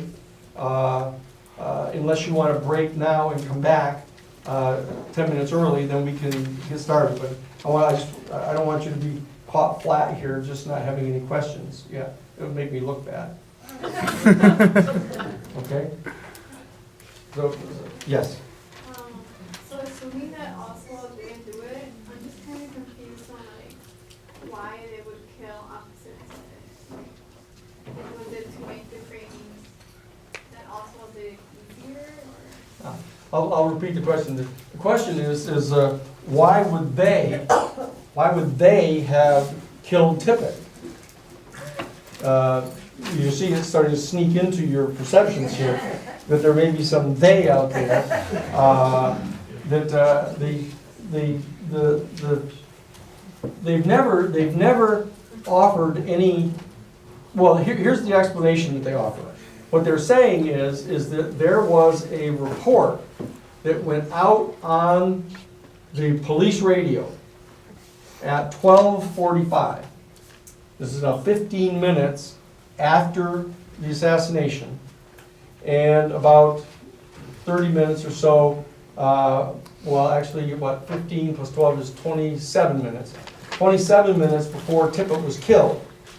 And there was a report that went out describing the suspect, not for the Tippit killing, because Tippit was still alive, but a suspect in the presidential assassination as a slim, white male wearing a light-colored, light zipper jacket in his early 30s. And this report went out over the police radio, and no one can quite figure out where it came from. That they've made efforts to determine who it is that gave that description. And they first tried to cover it by saying, well, it was obviously a description of Oswald that must have been given by Baker, who went in and saw him standing there in the book depository within 15 seconds after the shots that had allegedly been fired from the 6th floor.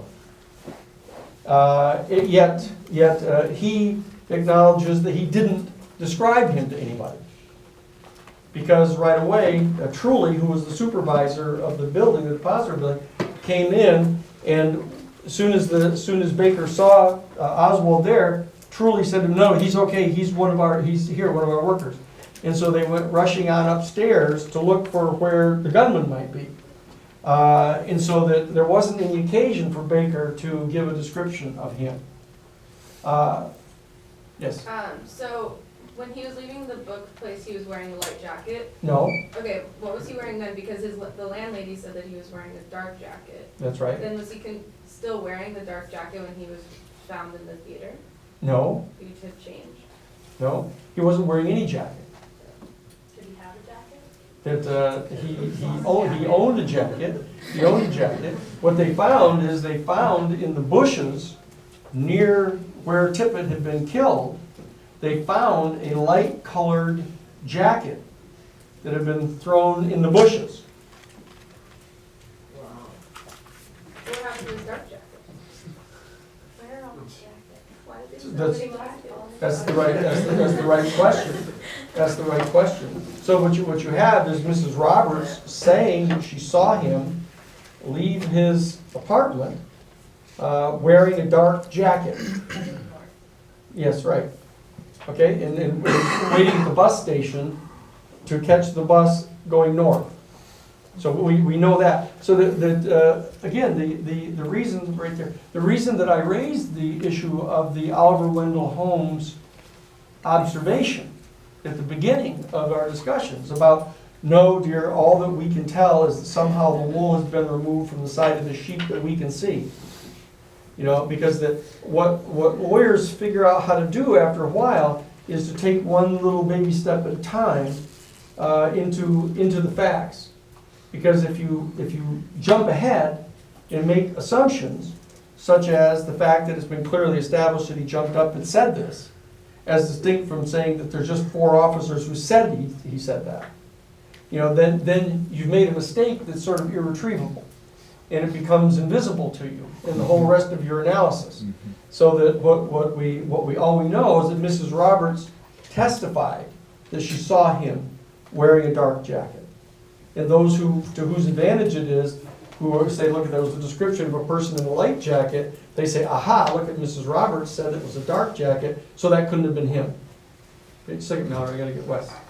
Oh, you just pretty much said it. I was gonna say that I think that the jacket color doesn't do as much for like pinpointing where Oswald may have been at the time, but it does more for like saying that somebody's credibility has been damaged, and you don't really like know who it is, but the point is that somebody's lying and Or making a mistake. or making a mistake. Yeah. That's right.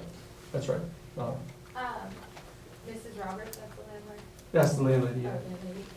In her testimony, did she say that she saw him get on the bus, No. Or she simply saw him waiting for the bus? She saw him waiting for the Going bus. that direction? She just saw him waiting for the bus.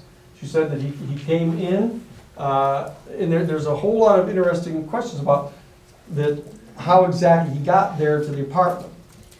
Yeah. Because there's an interesting episode where there's a Deputy Sheriff Roger Craig who asserts that 15 minutes after the shooting, that is at 12:45, he saw Oswald come out of the book depository and walk down Elm Street and get into a light-colored station wagon.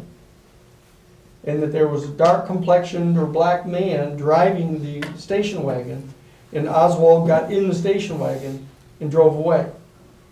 And yet you have the Warren Commission disregarding that entirely and saying that he got onto this bus where the bus driver, Cecil McWaters, identified him. Who's this guy in the station wagon? This is Roger Craig, a deputy sheriff, said that he saw him. And in fact, Craig goes on to testify that later on that afternoon of the 22nd, at 5:30 p.m., he came over back to the police department where Oswald was in custody, and he went up to the chief of police and said, "That's the guy. That's the guy that I saw get into the light station wagon." And that was outside of the book depository. Outside of the book depository on Elm Street. And so that there's an additional assertion on Craig's part that he affirmed that to the chief of police at 5:30 that day. And that would have put Oswald there at 12:45. And then the landlady, Mrs. Roberts rather, Mrs. Roberts says that he arrived at his apartment at about 12:45.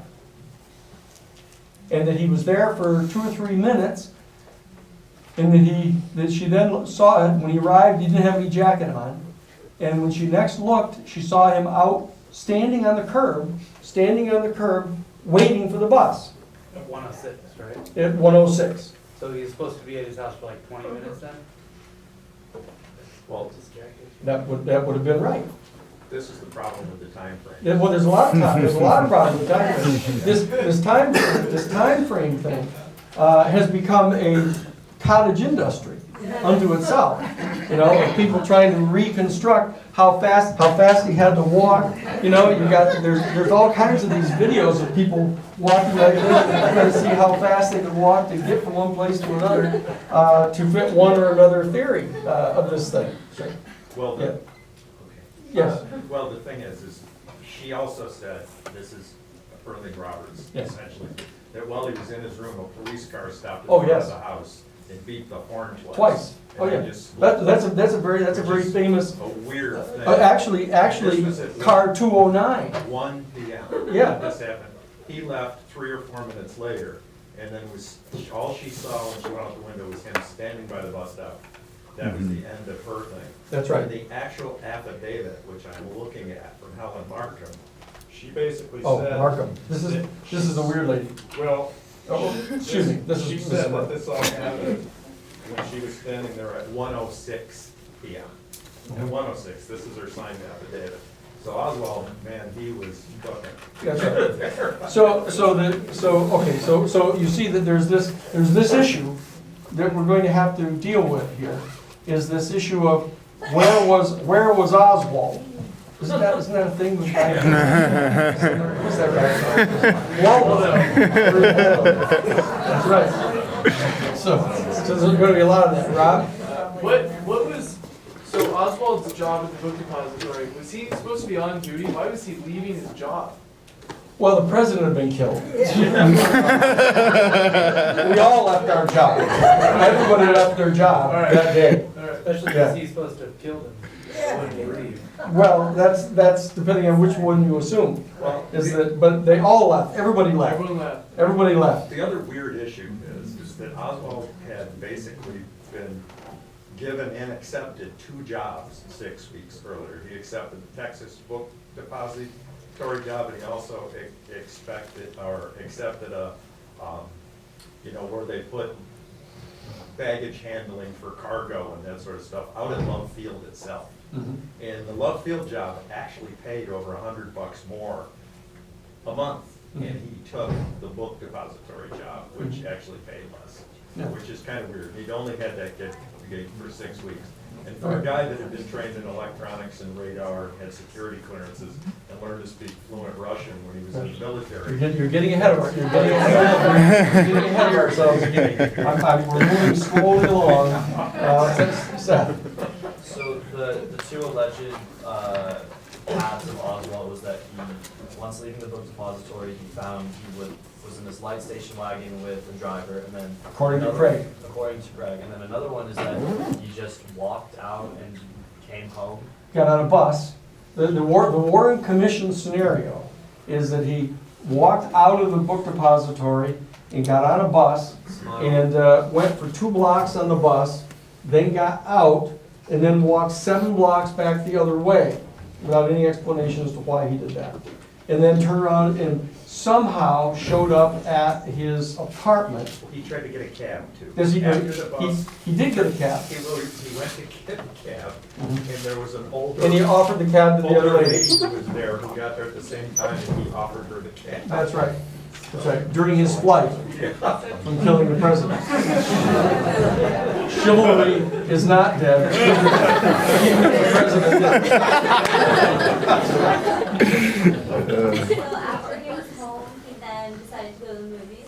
Yeah. Well, according to the Warren Commission report, after he killed the president and then killed Tippit, he decided to go to the movies. The whole story of what he did. Pardon? There's this whole elaborate story of what he did, and then there's so many testimonies against literally pretty much everything. That's right. Like J.P. not even being killed by him not even on this bus. All true. All true. That what you're dealing with here, remember now, what you're dealing with is the power of narrative. Is that the Warren Commission has set forth a narrative. And that they've set it forth with little particular details of covering every little item. And what they're doing is they're cherry picking witnesses who are able to assert that particular point along the diagram. And that's what they're doing. And then when you find 4 or 5 other witnesses who deny that fact, they deny that dot on the line, they don't pay any attention to them. And so the other people rush out and interview them. And what they do is they, depending upon which worldview they're pursuing, they pick 1 or 2 of those that fit their scenario, and then they start building another diagram. And so what we're going to be looking at here in the time to come is how many different diagrams are there here? And what we don't want to do is just be left in a situation where there's this big mass of conflicting information out in front of us, and we don't really know what we think. And that's what we don't want to do. Now, I'm not going to ask you to, dare I say it, rush to judgment. But I do want you to come to some type of informed opinion about what it is that's happened here. And so that there is going to be some kind of responsibility that you have for taking a look at the data in the bigger syllabus here to start to get some additional details. Because otherwise, you aren't going to realize that there's a dead bang piece of evidence that destroys your theory. Because if you haven't found it, you won't know it's there. And then I'll be forced in reading your paper to go, aha, what about this? But I won't do that. I won't do that. I'll be good. Because I want you to like doing this. I want you to find this to be an exciting and interesting endeavor. Again, whether you're going to be historians or whether you're going to be, law enforcement officers, or you're going to be an attorney, or a scholar teaching, or whatever it is you're going to be doing in life, that you're going to have to be able to come up with some kind of operational judgment if you're going to be making executive type decisions. But I don't want you to make the same mistake that the Warren Commission is alleged to have made, of having decided they had to get to a judgment, and they knew what the judgment was beforehand. You definitely don't want to do that. So I don't want to overkeep you here, but let's do one more, Greg, before we break. I just want to throw in, I'm not moving way forward or Okay. any big. Stay within our little plan. Stay within the thing. Yeah. If you explore the Dallas Police Department and Jack Ruby, it's not really hard. I mean, you've seen the pictures, there's even video you can look at. It's even in that 3 days that changed America or whatever. 3 shots. 3 shots. I watched that. Yeah, good. And Ruby's voice is actually in there during the Oh, press yes. conference when they were asking. Fair play for Cuba. Right, for what group Oswald, you heard that. Yeah, I heard that. It was So- cool how there was nothing besides original recording. Yeah, Yeah. and there's Jack Ruby saying, oh, Oswald was in the fair play for Cuba committee, because he had every run of the police station, he knew the cops. J.D. Tippett hung out at the Carousel Club, which was Ruby's club, a number of the cops did, so they were all pretty thick, so. Okay, so I hope you brought your dinner. But we get a break here and get some fuel. Get something to drink. Ideally non-alcoholic. And no smoking in the room. Okay. Then we'll be back. Okay, we have to. Somebody's probably still finishing their sandwich. But anyway, you'll get a head start for any questions you guys have got. Oh. Give me your name again, so I'll remember. Macy, Macy. if we reference anything that was like said in lecture, do we also have to back it up with like the articles online that support those facts? Well, if you can, yeah. One of the great advantages in having the internet is kind of bizarre. I mean, from my old point of view, when you used to have to go digging around for library funds, that, once you get to your, something you want to say, if you can punch it onto the internet and find it, you may bump into one of the references that we've given in the footnote, but you aren't restricted to those. So if you can find some other site that supports the thing you're talking about, you can find it there. I mean, just like to say that Helen Markham, or whoever the Markham, yes. Yeah, to say that like she saw him or whatever, we would have to find a reference online to support that, and we couldn't just use that it was said in lecture today. Oh, you can find it. She's easy to find, and they'll have sites on the internet to the volume and the page numbers where she testifies. And I believe that there's an interactive Warren Commission report probably on the internet where you can actually punch in that volume and page number and pull up her testimony. Yeah, I mean, it's pretty far out. I mean, I'm still kind of whacked out by this thing with the internet. It's just so much easier than it used to be, I can tell you. Your name is Sherry. Did you put notes over a works study page, like for the paper, or like more study stuff? Do you want it just footnotes or like footnotes and a work study? No, no, just a footnote in key spots. I mean, where you're making. I want you to be fluent in this stuff ideally, so that you can kind of write out what your thoughts are, what your point is, and all that. And then you might go back in a second draft and say, okay, now I'm going to find where there's a couple key facts that I want to assert in here. And then you go find them and put a footnote to them or something like that. The assembling of this isn't an advocacy paper as such, where I'm going to be kind of saying, oh well, you haven't really proven your point or anything here. I'm really trying to get you to start to formulate some kind of a sense of judgment about what you think about the lone gunman theory and the criticisms of it. So that's the key. I really want to see where you're at, so I can start to get some kind of a sense. I should tell you a little funny story. There's when I was at law school, I'd gone up to the law school in 1967 from being at college, and there was this great thing. There's a course at Harvard College that was called Socrel 120, Social Relations 120, and what they do is you'd have like 30 students in each class, like we have here. And what they would do is we'd sit around this great big round table. And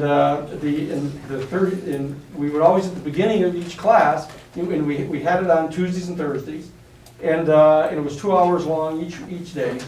And what you do is the person who was kind of facilitating it would start asking questions about a particular subject. And it could be something that was currently in the news, or it could be something that was controversial at the time, because that was like 1968, there was a lot of stuff to talk about. And then they would ask us our opinions, and we'd go around the table and talk about it. And then what we were assigned to do is each weekend, we had to then answer 100 questions about each of the other people in the class. And they would ask you things like, if you were stranded on a desert island, would this be one of the kind of people you'd like to have with you?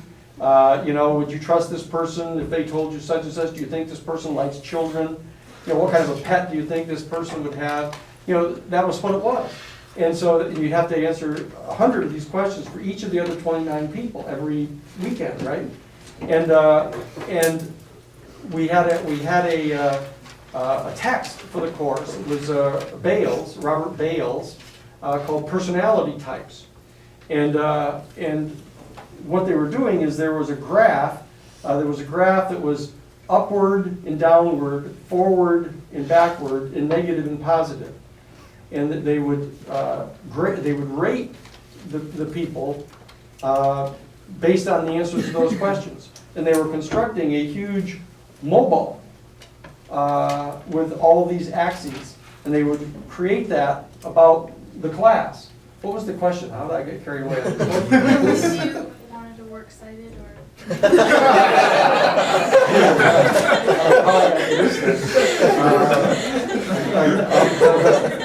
Anyway, I should finish telling you the story, because then I may figure out why I should tell you. But the bottom line is that we were in this class, and we got almost to the last class of the year, and then I was realizing, see this thing we have up here and back? That we had these windows like this on the side of the room. And so I began to wonder what they were doing there, why those windows were all there. And then I got up in class and walked over and opened one of the doors, and there are graduate students and professors in there watching us.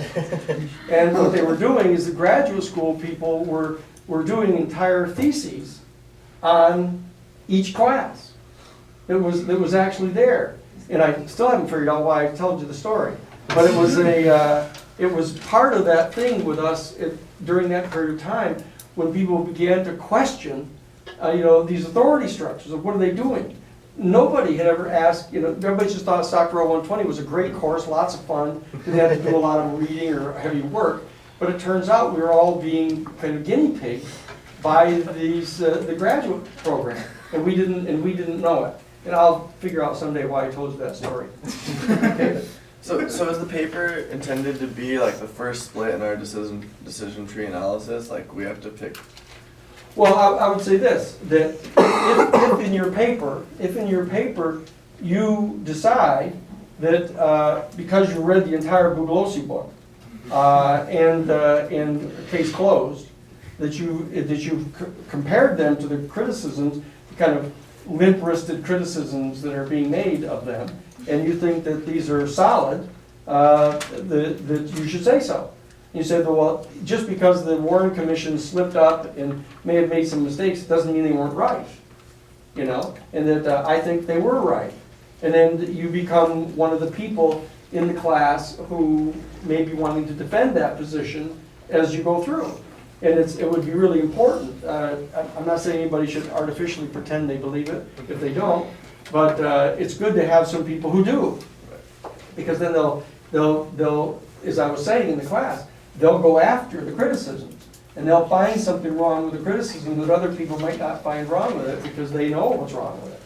Okay? So it is kind of it's not that you're going to be locked into it. You're perfectly free to say after you do this paper, after 2 more lectures, you can say, on third thought, I don't believe that anymore, or I believe it more than I thought I did at the time, etc. So you're not locked in on this thing. I'm just trying to get a sense of class, of where we are, how you're doing, and whether you're starting to get to a point of thinking seriously about the stuff we've been talking about, which I'm sure you are, right? Should our response paper, should it be more focused on discussing why we think the Warren Commission is true or not true, or why we think just like the lone gunman is true or not true? Well, I think you want to first make sure you state what you think, or how firmly you think it. On a scale of like 1 to 100, you could say. You know, on a scale of 1 to 100, I'm 86% sure that the lone gunman theory is true, or I'm 75% sure it's not true, you know, or whatever you want to say. And then what you want to do is you want to support that. You want to say why that is. Okay, so both things are important. That coming to some kind of an opinion is important. But if you say that I don't think I have enough evidence yet to really decide this thing, you can say that and say, but this is a certain corpus of facts which I think is true, and it doesn't necessarily close the question on the lone gunman. But you know, be as creative as you can with the paper. Okay, so. This doesn't specifically have to do with the paper, Yeah. but who gave the description of the light colored jacket? It was in that mysterious police report. Yeah. It came out over the lines that there was a young white male, 5'8" to 5'10", 165 pounds, wearing a light jacket. So they Slim. never said like anonymous tip or anything like that? They just said it. Okay. And then they said, well, is it coincidental that was like Oswald, or, you know, how many people did that include? You know, I mean, you know, from 5'8", 165 pounds in the early 30s, that obviously limits it. You know, all the women are out to start with, and anybody who's 6'5" is out, and anybody who's 4'10" is out. You know, but it's still a pretty general description. And the narrative of the Warren Commission report implies, although they never say so, is that purportedly Tippit had stopped this person because they fit that general description, and then the person killed him, purportedly because they were the ones that killed the president, and so they killed him just because he was a police officer. Doesn't explain why the guy's leaning on the window having kind of a friendly chat with him for a few minutes. No one describes Tippit as having, in a sense, menaced this guy. You know, but he had a discussion with him that the commission report says the guy was leaning in the window on the passenger side, talking with Tippit for a minute and a half, 2 minutes, and then Tippit got out of the car and got out and came around the front of the car with his hand on his pistol. And the person shot him, like 3 times in the chest and once in the head. Bam, bam, bam, bam, like that. You know, and another part of the problem with Mrs. What's her head? Mayhem or Markham. Mrs. Markham. Mrs. Markham said that she stood there, he went over to him, he was still alive, and he was trying to say something to her, and that he wasn't able to say much to her, and she was trying to get him to talk, and she stayed there with him for a few minutes, several minutes, and it was like 20 minutes before anybody else showed up. I mean, everybody, all the other witnesses were right there. And they actually, at 1:15, they called in on the police radio. So, I mean, it's perfectly clear that she was incorrect about that. But that's where it came from, was that mysterious announcement on the police radio. What is the time frame between the Tippit shooting and when Oswald was found at the theater? Like, what's the distance and time going on there? Well, that's it. There's like we know that it was at like 1:12 when he was shot, and that's still being pretty liberal with it, because 1:15 is when the call went in, and both the people that were involved in putting the call in on the police radio from Tippit's car said that it was several minutes from the time the shooting took place before they actually made the call. From there, there's the chronology. Let's see what I've got, the chronology here in the back. I guess it doesn't have. It's not the. You know where there's a a fairly good chronology is the Bugliosi book. The Bugliosi book pretty well tracks the Warren Commission reports, and they'll have a specific time when Oswald was confronted by the police. So, but you don't have the Bugliosi book, but you can find it. You'll find the exact time on that. Is that Tobes? Yeah, there's timeline on e-commons within the materials on that. If you search it, you'll find it. Oh, okay. So it's got to the minute timing on it? Good. It's got lots of So there's an e-commons thing, you don't have to have Buglosi's book. Okay. I just kind of got confused because earlier, I think you mentioned like some short stubby dude like shooting the police officer or something like Yeah, that. the report that Mrs. Markham gave is that she said on the tape recording, in a telephone conversation that she had with Mark Lane, that he tape recorded, she said that the person who shot Tippit, who she saw shoot Tippit, was short and rather on the heavy side and had rather longish, bushy hair. That's where that account comes from. And then And there was one other person, also at the scene who was not interviewed by the commission or by any of their staff, who also described the person as rather short and rather heavy and with kind of bushy hair. So They had two sources saying that, but one of them was Mrs. Markham. Okay, so the guy that Tippit pulled over, is that the same guy that was like short? He didn't pull him over. Or well, was talking, some guy that was leaning on, Well, it's according to Mrs. Markham, okay. that's the guy. Was the rather short, rather heavy-set fellow with the rather long, bushy hair. As she described him as the one who was talking to the police, to Tippit. That's where that comes from. Plus, there's one other person who said sort of the same thing. Yes, I have two questions. sure. Two, you got it. The first one's easy. For the paper or papers, are they supposed to be written in the first person? Like, I think this, I think that about it? Or No, just say, whatever, like, whatever you're whatever saying style you're most comfortable with. as fact. If you want to be sort of declarative and say, this is the way it is, it's okay with me. You know? Yeah. And second question, Mark Lane was? Mark Lane. Mark Lane was the lawyer that was talking to the woman. Yes, And, okay, so he said that he recorded the phone call between the two of them? yes. Did he tell her that he was gonna record No. the phone call? Does that type of evidence without her knowing, does that stand up in court?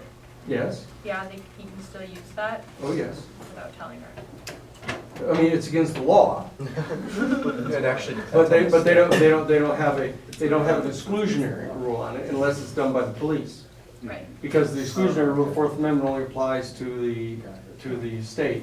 The question as to whether or not the state would be able to use it against her in a prosecution, and the state would therefore be adopting a criminal act of someone else having recorded them, that's a separate question. But the reality of it is that it's credible evidence, because they could run a voice print on it and verify that it's her. Right. And they could run a voice print on it. And so that if in fact the forum was interested in finding the truth, they would do that. If they were interested in stopping that evidence from coming in, they would invoke these other arguments. Yes, Wes? Based on Ms. Markham's description of the short, bushy-haired guy, do people think of Jack Ruby as that? Because that's what he looks like. Yes, but she never identified him as being the person.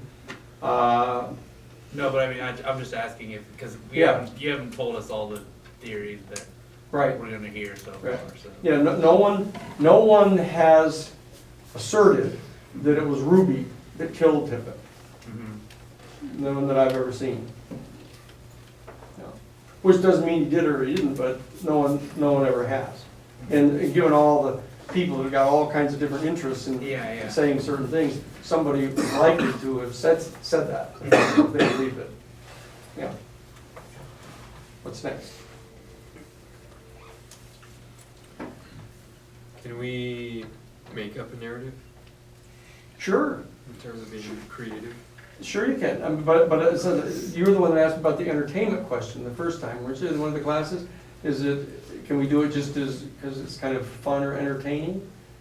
But I don't want you to do I that. didn't ask that. Okay, I don't want you to do that, but if you want to construct a hypothesis which you're willing to test, it's okay. If you've gotten to the point now where you, for whatever the reasons are, that you have kind of a gastronomic motivation to kind of set forth a scenario which you genuinely suspect may be true, then it becomes operational. I don't want you just entertaining yourself here. I'll tell you why, because it's extremely dangerous. Because, I mean, I've spent 44 years practicing law, and I hate people like that. You may notice a little undertone here. Because I mean, I find it absolutely absurd that people dealing with extraordinarily important issues like this, that are historically important and emotionally important for everybody, would just make up something. And they just throw it out there because it happens to entertain them. You know, and I'm not suggesting that's what you're talking about, but I'm just saying that but people do it. People will actually make up entire things, you know, entire witnesses, and they manufacture stuff, and they apparently get a big thrill out of it. It's sort of like people attacking your website and destroying it just to show they can do it. You know, and I'm not sure why people do that. In all honesty, that's sort of how I learned about the JFK case from the get-go. Like, I remember watching Seinfeld, and there's the episode of the second spitter, and I had no idea what it was about, and then somebody must have said something to me or something, and I started like, oh, okay. I still never understood the scenario that how they were making fun of it, or never connected the dots or whatever. And in various instances in pop culture like that, where there's a retelling of it, whether it's like, most recently I was maybe The Watchmen, one of the comic book heroes shoots a rifle. Yeah, it's an Xer thing. That stuff you're talking about. The Xer thing is basically there's this whole kind of reaction against what they view as the kind of maudlin idealism of the boomers and stuff like that. You know, they're kind of exercising that fiction that things can be all right, or that there's an ideal way of something being done. And there's a whole kind of generational disdain for that. I remember with Johnny Cusack when we were sitting at his house and we were talking about the Karen Silkwood case that we had done, the woman who was killed at that nuclear facility in Oklahoma. And I was into, you know, recounting a particular deposition where I was taking the deposition of Ted Sebring, who was the owner of the Ford dealership where Karen Silkwood's car had been taken after she'd been killed in the car. And they were hiding the car in this place. And I was into explaining how I was taking his deposition to reveal how we found the car. And Johnny Cusack and Stevie Pink were both there. Said, and this is the part where the clown rides in like this and falls over sideways on the bicycle. You see, because it was so uncomfortable for them. It was so uncomfortable for them actually dealing with this thing like it was really true. You know, it's sort of like trying to get Jim Carrey, you know, to act, you know, or Robin Williams, you know, to try to get them to act in a serious part. You can imagine they'd break down after about a minute and a half, and they'd have to say something ridiculous because they can't stand the tension of reality kind of impinging upon them. So, I mean, but it's all right. I mean, I guess there may be a specific spot you want to hold down here in the class about that, but I'm a film and digital media major. Okay, but which means that you could actually, if you actually do begin to believe a particular scenario, you could apply all of those talents to showing how you think it really happened. Oh, okay. You see what I'm saying? Yeah. So the answer is no to your question. So.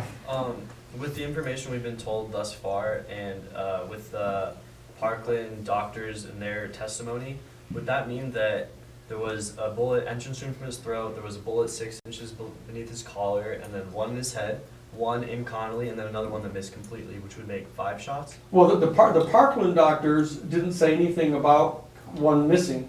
Yeah, no, but we know that. Well, no, what you're doing is you're conflating two or three different things. You know, that can be difficult for you. That what I'm saying is that the Warren Commission said that thing that happened by Teague, where there's himself and several other witnesses, including a police officer, saying that there was this explosion that happened there, and a piece of the curb flew off, and this thing hit him in the side of the face. They're all saying that. I believe that next Tuesday could be put into one of the things that something happened right there. Something happened, and then you could make some probability projections as to whether that was a bullet, in light of the fact that firing was going on right within the next 8 seconds around there. You could probably have a pretty safe estimate that a shot was fired, and if that's what that was. And so that would be a shot. And then if in fact, you're exactly right, if everything that the implications or the inferences that you could draw from the evidence that's been set forth by the Parkland Hospital guys, it gets really strange. And this is what you're gonna start to discover when you try to construct an alternative theory. Because, for example, they've said that there was an entrance wound in the throat of the president, and they never found that bullet. They said that there was a wound below the right shoulder in him, and remember that they put their finger in it, and it was only like a few inches deep, and that somehow the bullet must have fallen out, right? And then there was they said that there was a bullet hole over the right eye, and it blew out the whole back of his head. And so that's obviously an additional shot. And then there is, according to Conley's testimony, that he got shot with some other bullet. Okay, so then you start adding up those bullets, and there have been witnesses. There are some witnesses who assert that as many as 8 shots were fired.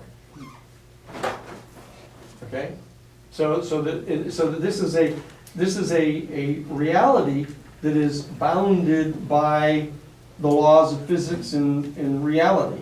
And so that there's only certain finite number of possibilities of what went on there.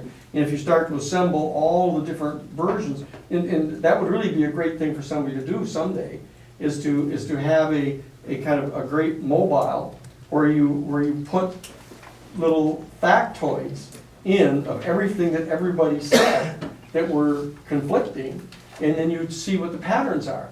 And if you get overlays where a dozen different people all said the same thing about a particular event, you could make some kind of a judgment that if 2 people are saying something different, they're probably wrong. And you could start to assemble them. I mean, it's amazing that somebody hasn't done that yet, as of this point. Greg will probably do that. I'm just gonna say, with regard to numbers of bullets. Yes. The various different bits of testimony. One in particular stands out with the Warren Commission, and that is Secret Service Agent Roy Kellerman, who was in the car, Behind. at the time. Yes. And he further testified to the Warren Commission that after he remembered hearing the first audible muzzle blast or mechanically suppressed fired bullet, bow shockwave, the assassination then ended in what he quoted, a flurry of shells clumping into the limousine that remind him of a jet sonic boom sound quickness. And then when asked, do you mean 3 or 4 bullets? He said, I know what a flurry of bullets sounds like.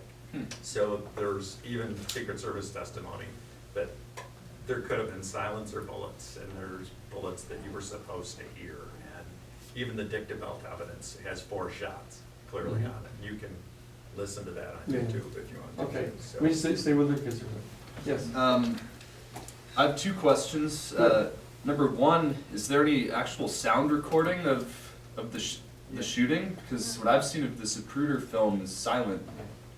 So is there sound available?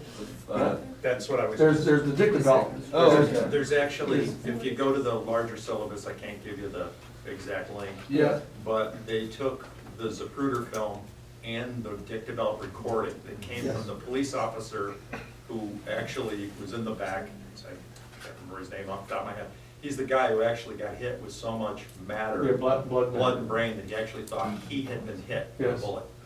But Yeah. his recording, he had his mic open. He was on a motorcycle. On the Yes. motorcycle cop, and they recorded 4 shots, or at least four audible shots, which is what changed the House Select Committee on Assassination's mind to finally conclude that there was a conspiracy. Right. Then later they retracted it and said, oh, the Digdevelt evidence, and so Yeah. they went right back to the Warren Committee theory again. So there are, and there's more technology that will be made available. I'm confident that someday they're going to figure out a scientific process by means of which they can actually get the original Zapruder, what do you call them, the negatives from the film, and that they are going to be able to track the heat signatures of the bullets, because they probably will have been manifested in the emulsion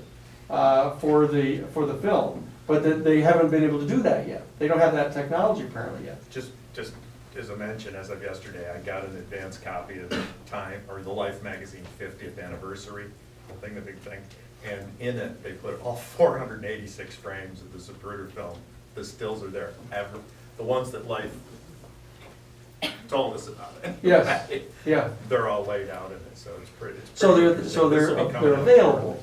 shortly, But they interfaced the Dictabelt with the Zapruder film.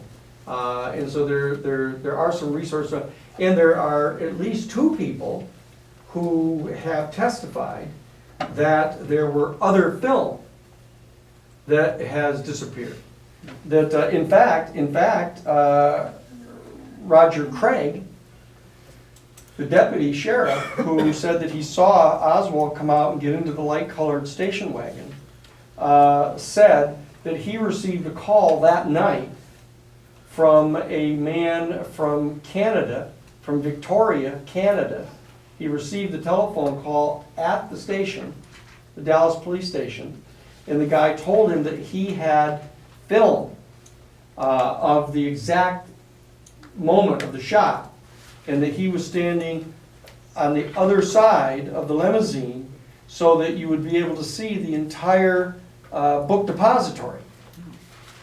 Because he was in a direct line with where if the firing had come from the book depository, he was in a direct line with the shots, and that there was a lawyer by the name of Bitta, who was his lawyer in Victoria, Canada, and that they should get a hold of him, and he would handle the process of getting them the film. And neither the Dallas Police Department nor the commission ever tried to get the film. And we don't know. I don't know whether somebody showed up and relieved him of it, or what happened.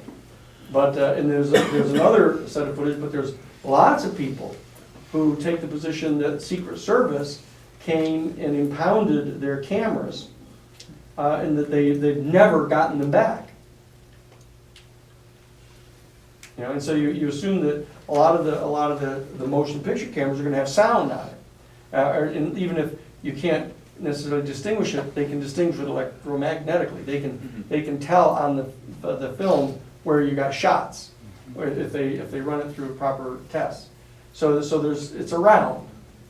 Why were so many people willing to give up their cameras after this historic event, especially without a warrant? Well, they were ordered to do so by the Secret Service. You can order anything, you need a warrant to do it. Well, I can tell you this based on 44 years of legal practice, that that almost everybody, when the police come to your door, with 3 police in uniform and say, we'd like to take a look around in here, only less than 1% of the people are going to say, have you got a warrant?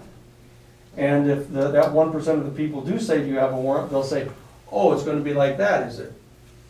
And then half of them will give in.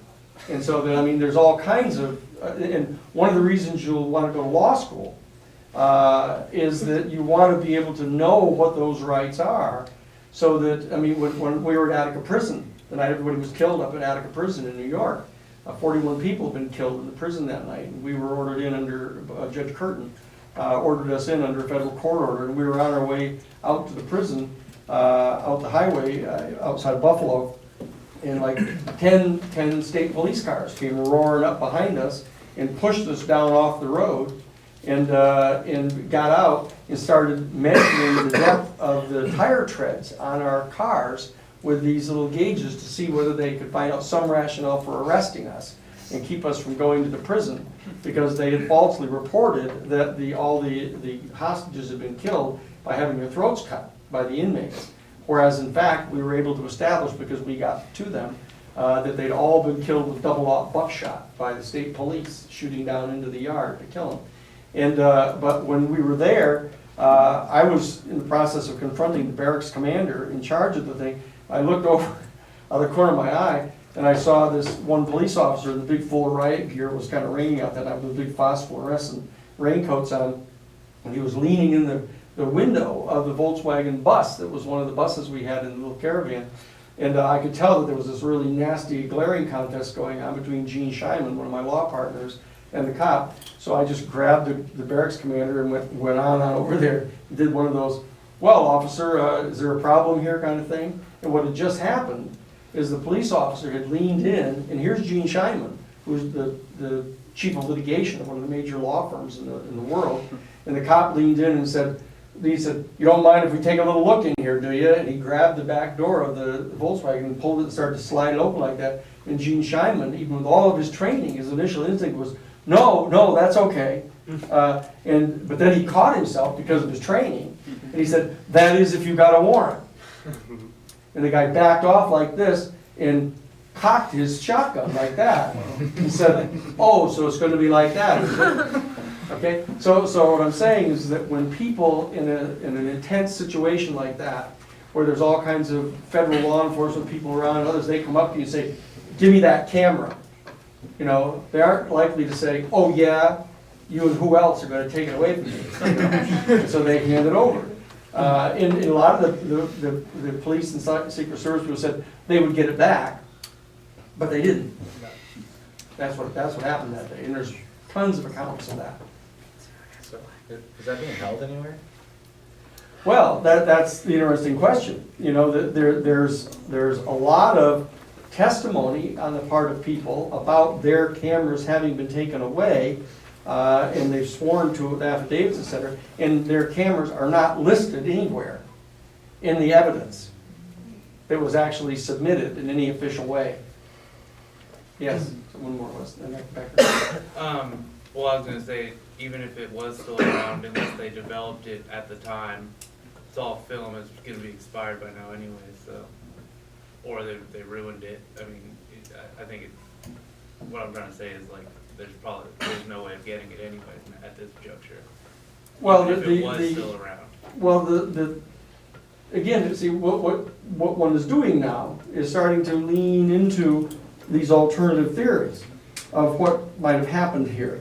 Because if in fact they had, if they took the film, you've got to assume that with an event like this, if they were interested in actually ascertaining what in fact happened, that they certainly would have developed the film. And that they would have had, if it was pertinent at all, it would have somehow ended up in the evidence somewhere. But if it just has disappeared entirely, that isn't likely. Because if they developed the film and there wasn't anything one way or another about it, they wouldn't have had any reason not to give it back to the people, you see. So that this is the matrix within which you start to be able to develop some kind of affirmative theory. Well, then you have to determine whether or not their intention of taking the camera is simply to hide what could be on them, and then they would just destroy them, or if they took them with the intent of trying to, like, find evidence in order to construct some sort of. Well, there's lots of instances of both happening. You know, there are classic things with if police investigators find that somebody was on the scene with a video camera or something like this, they'll take it because they generally want to find out what happened. If they get into a situation where there's some reason why they, as government officials, might not want to find out what happened, then you start to get a different thing. For example, you get at demonstrations.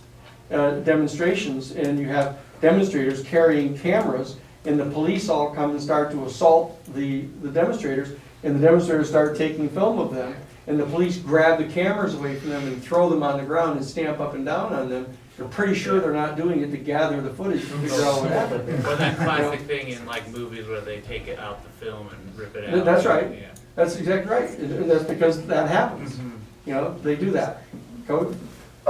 So for the people that their cameras were confiscated, is there evidence to go with their side? Any evidence like receipts? I mean, how are you supposed to get your camera back? Is there any paperwork trails? I'm sure that they could have, you know, they could have various people testify about the fact that they knew they had the camera. Most people would remember where they bought the camera. There may be some record at the store of them having bought the camera. No, that when the Secret Service seizes the cameras, Yeah. in order to get your camera back, they Oh, need no your receipts. information. They weren't giving them receipts, no. So how are you supposed to get your camera back if they say they're gonna give it back to you? Well, that's part of the credibility. I mean, you would assume, for example, that you could show up the next week and say, you know, look, they took my camera, are they done with it yet? Here's my name and address. So you need like an evidence claim number then at that point to retrieve it. Or you go in and they say, here's the cameras, which one's yours? You know, and then sign for it and then prove that it's yours, you know, here's the serial number, you know, you verify to us that you own this, call the place where you bought it and get a serial number and we'll give it to you. You know, there are various processes that could have been undertaken in good faith. I mean, I would say this, is that it wouldn't surprise me at all, with total good faith on the part of law enforcement people, that they would have very much wanted to have all of the cameras that were there in the square of anything that could have happened. I mean, that's a perfectly logical thing.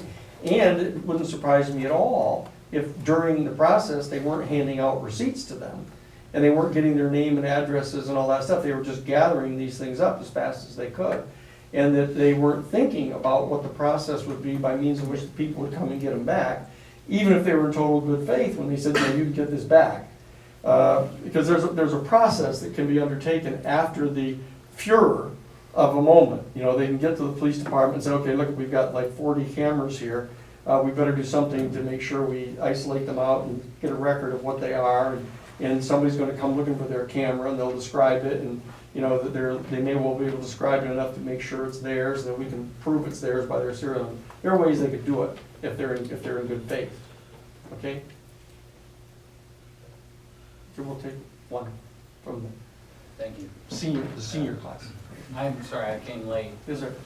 Have you talked about the lady in the red coat in the Zap River film? Oh, the babushka lady. Because I once attended when she personally told her story, and she said that she grew up in Texas, and she was the one on the island in the middle. Yeah. Yeah.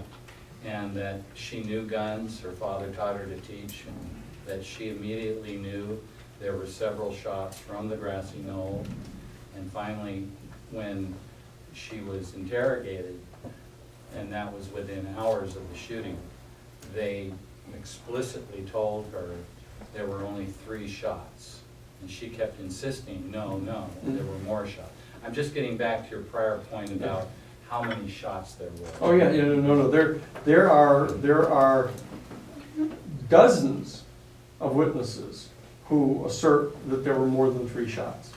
And there are dozens of witnesses who have asserted that they're confident that shots were fired from the grassy knoll. There are 8 of the people who saw the gun smoke from the grassy knoll. There's a whole matrix of witnesses that have a story that's different than the narrative of the Warren Commission. You know, And they were not called. They were not called, and their evidence hasn't been set forth. They were found by other people afterwards who got the information from them. That's what I was going to.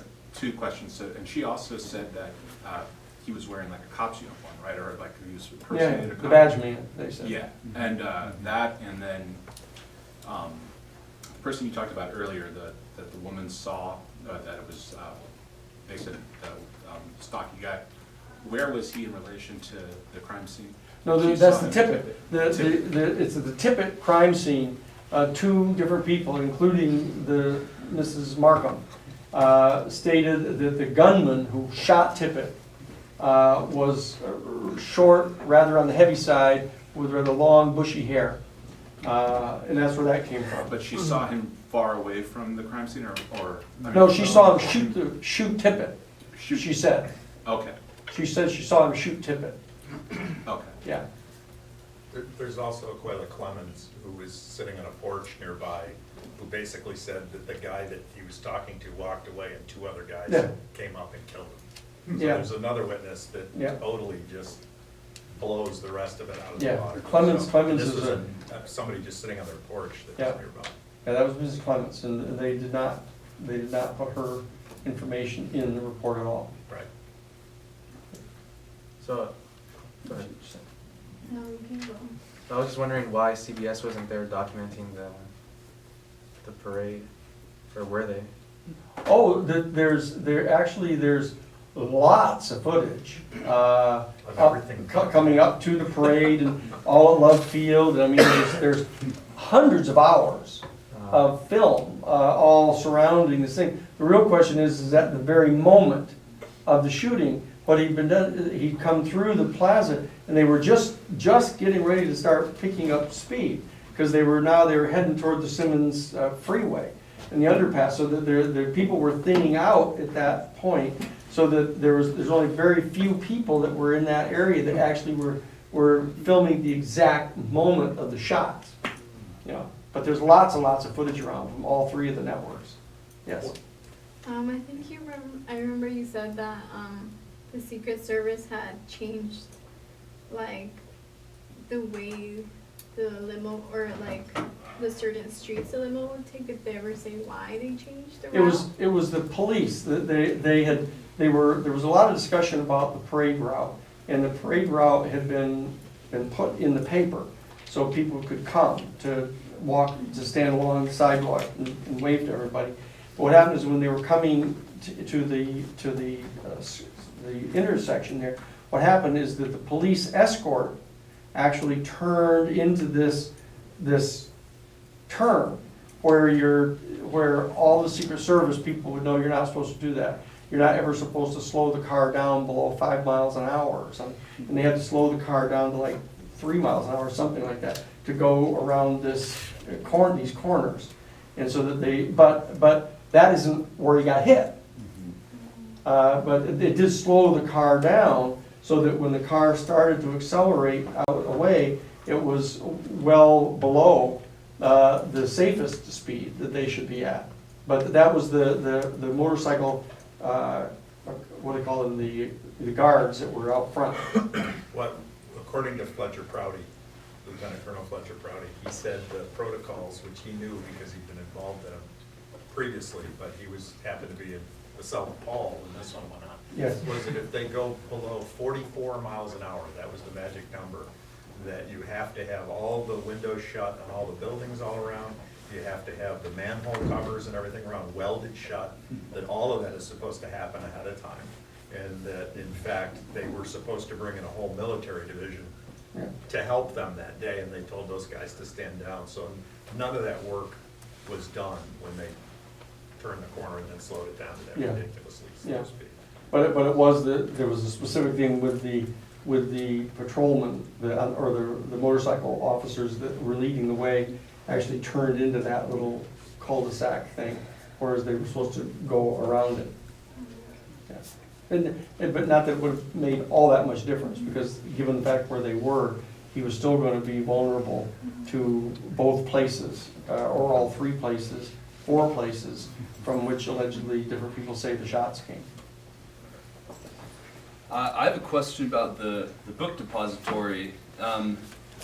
So, did Oswald know any of these people beforehand, and were either people? The people that worked at the depository that claimed that he was at the second floor the whole time? I'm basically questioning their authority, or so.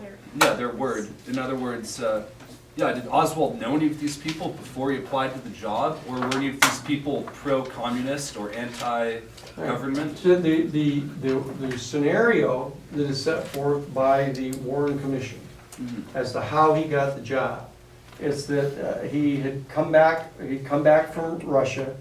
They were there for a while. he was living in a separate place from Marina, that he moved from the first apartment where he was because they didn't like him, and he had to move into a second place. And what happened is he was looking for work, and there were a couple different places he'd interviewed, and it turns out that Ruth Payne is the woman with whom Marina was living, with their little baby, and she was expecting a second baby. Okay, I mean, like any day now. And what happened is the next door neighbor of Ruth Payne, her brother had gotten a job at the book depository, and he'd just gotten it a month or so before. So she said to Ruth Payne, you know, gee, my brother got a job there, maybe you ought to call them. And so Ruth Payne called to the book depository and spoke with the guy who was in charge of hiring. And she did this big thing vouching for him and saying that, you know, he had just gotten out of the military, and he was back now, and he had a little baby, and he was expecting another baby. He was really desperate to get work, and would he agree to interview him? This was after New Orleans, though. Yes, no, this is just right in September. Right, okay. In September of, actually the first week of October of 1963. And so he went over and interviewed, and the guy said, great, you know, come on in, start the next day. So he came in the next day, and he was assigned to be he was taking orders for books. It was like school books, school book depository. And that he would receive orders from various schools and would fill out the order forms. And then he would go up onto the 6th floor where the boxes of books were, and he would bring them down and put them there for shipping. And that's what he was doing. And so that he knew Ruth Payne's next door neighbor's brother, because that's how he got the job indirectly. And in fact, on weekends, he would stay in town during the week. And on Friday of each weekend, he would go back out to Ruth Payne's house, where Marina was staying with the baby. And he actually rode with the next door neighbor woman's brother, because her next door neighbor woman's brother lived just 3 doors down from Ruth Payne, and from where his sister lived next door. So he did know him. And he'd been there since the first week of October into the 22nd of November. So he'd been there about 8 weeks. And so he knew people. People recognized him. They knew who he was. And different people said, you know, he was kind of a quiet guy, didn't seem to talk to people very much. But he did know the other brother. Yeah, that was one question. Yeah, that was it. That was, okay, that was it. Right. How far in advance was this, like, you know, parade route, or like this parade thing that was supposed to happen? How far in advance was that planned? Like, was that before he was hired at the book depository? Because he was hired 8 weeks before. Yes, no, it wasn't. They hadn't, I'm sorry, I'll get to you. That they hadn't published it. There was a bunch of discussion going on about what the route would be, what speeches he was going to give. They decided that he was going to go to this, from the airport, go to this convention center where he was going to do the speech. And they didn't know what other meetings he might get scheduled, so they hadn't finalized it until about a week or 10 days before. So Oswald was actually, when you look at it, actually hired in the book depository before they'd even really decided that the thing was going to go by there. So it wasn't like that, you know. They rushed and got him a job right here. And then he's like, oh, let's get him a job right there. Okay. So, But the planning for the route had been going on for a long time. Yes. John Connolly was involved, the mayor of Dallas was involved, there was Secret Service involved, there were a number of people, so they knew basically where he was gonna go for some time ahead of time. Yeah, they just didn't know precisely where. And remember, Oswald also had a job at Love Field. He accepted both gigs and just showed up at the book depository when it blew off the one at Love Field. Mhm. So, which is kind of interesting. Okay. So, Lulu. Oh, I 2 questions. Yeah. One of my questions are, I was doing some research yesterday on like the whole motorcade and stuff like that, and I was gonna ask, if Oswald was really the lone gunman, so, the motorcade passed like Houston and Elm Street, that there's like a picture, and if he was the lone gunman, why did he wait to shoot JFK, on Elm Street, when on Houston Street there's no obstructed view, it's a perfect view to, Yeah. why would he wait? Well, that's one of the main questions about it, is that it was clear that from the 6th floor book depository, that he had a clear, direct shot at the president that was like 60 feet closer. And that it didn't make perfect sense as to why he wouldn't have done it right there. And then if you didn't shoot him right there, there was going to be a period of time when he was all blocked out by this big tree. And then you wouldn't be able to get another look at him until he was like 140 feet away. So that question has been raised as to why anybody would not have done that. Now, if I were a prosecutor who wanted to still maintain that he had done it, you could argue that if he was that close and he was right up over the top of the building and he shot right down at him, it was a lot more likely that people were going to see him. You know, I mean, if you shoot right down on top of somebody where everybody's looking right at you in the building, you know, and you're gonna, if you shoot 3 shots at him, you know, people are going to see you by the time you get the 3rd shot off. You know, I mean, more likely to see you, even though it's a better shot. And my other question is, if you know how you said that the motorcade, like the route was changed kind of last minute and everything, right? Well, that's the discussion about what type of changes were being made in it and whether the motorcycle patrolman, you know, or moved him into a different spot than he was supposed to go, yes. Yeah, so if it was changed last minute, how would, assuming Oswald had planned the assassination, how would he have known where and when to shoot if it got changed? Well, that was the nature of the previous question, is that, you know, how much in advance was it known what the route was going to be, and if in fact one is saying, asking the questions like Greg is asking, is that, well, you know, he had a gig at the book depository and he had one out at Love Field, then that's implying that he was in on it, that he was figuring on being one place or another. If they changed, however they changed the route, he would get there, you know, or whoever it was that was manipulating him would have known, and that they would have guided him toward getting both of those jobs and put him in one or the other where he could be set up. So you have to try to figure out how you think the probabilities break on that. Is it more probative of the fact that he is the one who made the decision and did it, or even if in fact Connolly was involved in helping to plan the route and the mayor was involved in helping to plan the route, did that mean that Oswald was knowledgeable about it prior to the time it was published in the newspaper? It was published in the newspaper about a week before, but it was after he'd already taken the job at the book depository, but a week before the actual event when it was actually put in the paper. With the gunshot, so did it come in from the right and then they claim that it came out of the left side? Because in the pictures it all came out of the right side. Yeah, that's right. Then what the grassy knoll shooter hypothesis is that it hit him above the right eye here and came out through the right back of the head and blew out the back octopole, or whatever they call that, so that it came in like this above his eye right there and blew out the back of his head. That's the theory. I'm just going to suggest to the class, if they get into the whole idea of trying to figure out who planned the route, it is a rat's nest. And you get into whole questions of who moved his speaking engagement out to the Trade Mart in the first place. And this begins with a P, I've got it written down, I can't remember his name.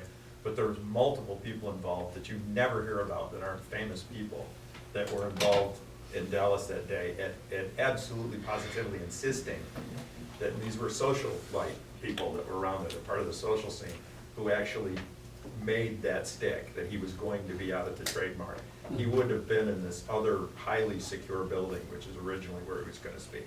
And they moved it out there, and that happened about 5 weeks before, which was a week after even Oswald had his gig there. Yeah. So- So you say about it. So there's multiple people. And what you have to do is, as you begin to explore each of these alternative affirmative theses, you have to say to yourself, well, okay, if this thesis is true, how many people would have had to have been involved in this? You know, and some of them get quite complex. You know, it would require like 2 dozen, 3 dozen, 4 dozen people being involved. And you'd have to have involvement of Secret Service people, the military, you know, the FBI, you know. So as you begin to explore, as we've said, that there are criticisms of the Warren Commission narrative. We've touched upon them. But you're going to discover that when you look at each one of the other alternative affirmative scenarios, there's going to be some significant problems with each of these. You're going to see that, you know, like, how can 3 dozen people be involved in the conspiracy and nobody have talked about it or something? You know, that's the famous thing, is somebody would have talked by this point. That's that. The difficulty there, though, is not everybody needed to know why they were doing something. Yeah. Because there's a whole collection of guys that we could get into that were ex-Army intelligence that were stationed in Munich at one point. Yep. And these guys were brought in to do various one-off sorts of jobs since October 1962 in the Dallas-Fort Worth area. Yeah. That were just, and the last one was Bernard Weisberg, who actually did testify in front of the Warren Commission. And his sole job in this Was to come in and brought put the his newspaper name, ad in. was to place the newspaper ad Yeah. that was, you know, trashing Kennedy Yeah. that day. And he was representing a supposed group that they formed there, but when they asked him He during was the the only commission one in hearings, when did you move to Dallas? Yeah. Beginning of November. When did you leave? End of November. Right. And he got a lot of money, he got a gig So- after it. A lot of these guys ended up with jobs. So it's a caveat. It's a caveat on the point I was making, that you have to try to figure out how many people would have needed to be involved in the conspiracy.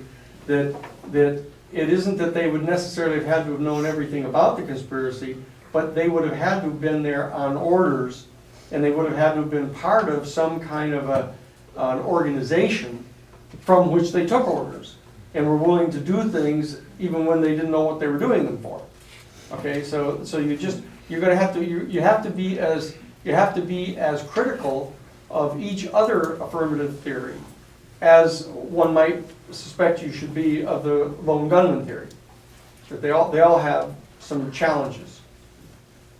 Okay, it has something that's kind of like a stretch. You know how you said there was one of the Secret Service agents that said he heard like a flurry of bullets and Yes. like silencers and stuff like that? Yes. And there was also missing bullets from the body too, like bullets you couldn't find. Yeah. Is there a possibility that multiple people had picked the same day to try and assassinate the president and just didn't know about each other? You mean and the then- same exact moment? Because Yeah. all the shots were fired within Yeah. about 8 or 10 seconds. Yes. So is there a Well- possibility that they just didn't know about each other? Yeah, Kinda it's possible that the world ended yesterday and we're all dreaming. Conceivable, but it ain't likely. Yeah. You know, I would give that on a scale of 1 to 100, less than a .00001. You know, but you don't want to be absolutist about anything. I saw this really interesting clip of like a ceremony that the president went to like the night before he was murdered, Mhm. and he received like he was receiving like awards from the mayor of Dallas, who is the brother of somebody who he Cabell. fired, right? He was the brother of the deputy director of the CIA, Charles And Cabell. he gives him a cowboy hat. He wouldn't put it on. And he refused to put the cowboy hat on, which I thought was like super interesting, that he would give him a cowboy hat like the day before he gets his brains blown out. Like, Well, the thing is that actually Kennedy would never put a hat on yeah. anywhere ever. That no matter what they tried to do, there's apparently no photograph of him. No, there is. They tried to get one with When he was the- much younger, there's a picture of him with those little hats. That's, But not as president. He was very protective of his hair. Don't all presidents do that, though? They're not supposed to put things on their head? I mean, aren't they advised not to wear hats?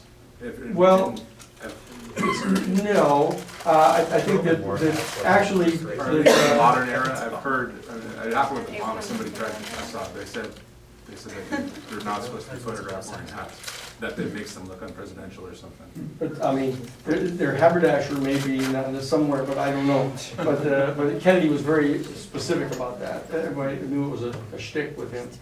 Danny, did you mention tonight about the bullet that was found on the gurney? Oh, yes. Yep, we've jumped up and down on that one for a while. Kobe. Okay, two quick questions. So one is on the Zapruder film, the last few times I've been watching it, and now when you've been talking about the Stetson hat of Connolly, Yes. and Connolly's potential role in the whole thing. I mean, I don't know what Connolly's background is. He's probably had some sort of military experience, a lot of congressmen and senators do.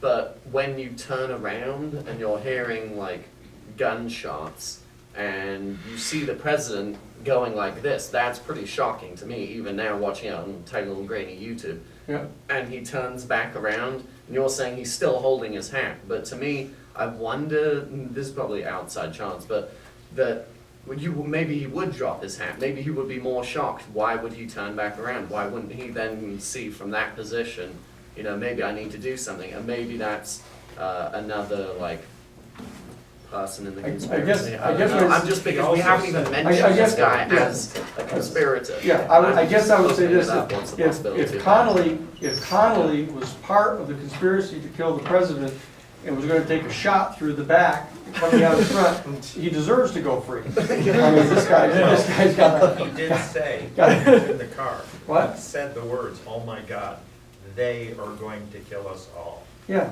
That's what he said. Yeah. And so did Johnson. Johnson said that too.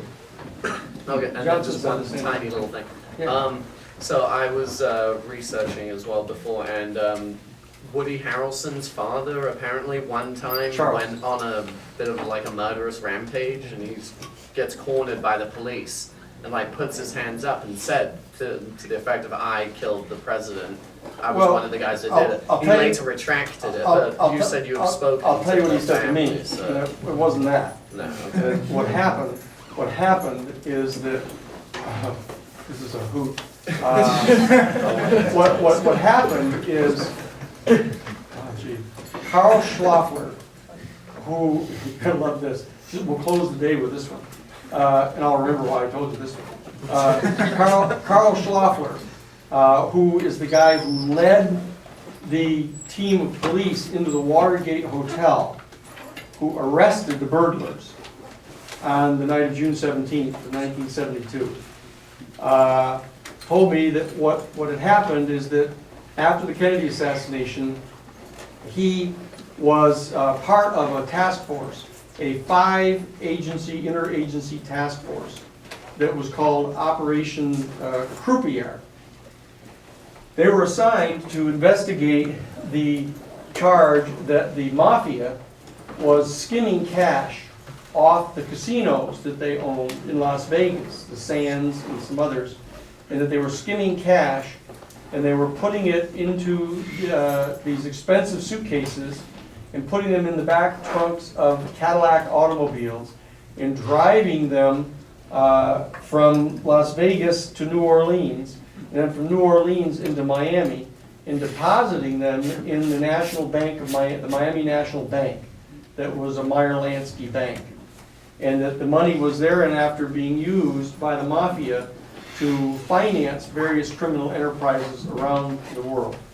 And they were involved in investigating all of this when they discovered that there was another operation going on.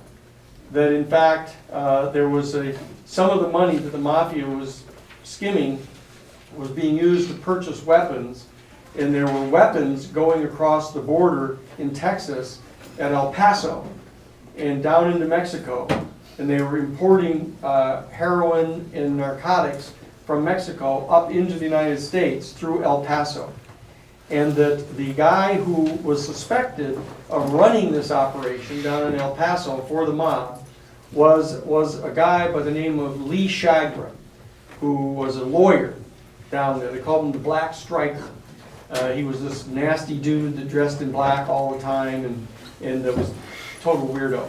Anyway, but he was, and he would defend all of the major drug traffickers around El Paso. And his brother, Charles Chagra, was the guy running the drugs. And this lawyer would represent them and get them all off. And what happened is that when this Operation Croupier, it was headed up by a guy named Michael Shaheen, was the Justice Department guy running this operation, they bumped into this operation that was going on down there. And that the drugs coming up and the guns going down was a big enterprise.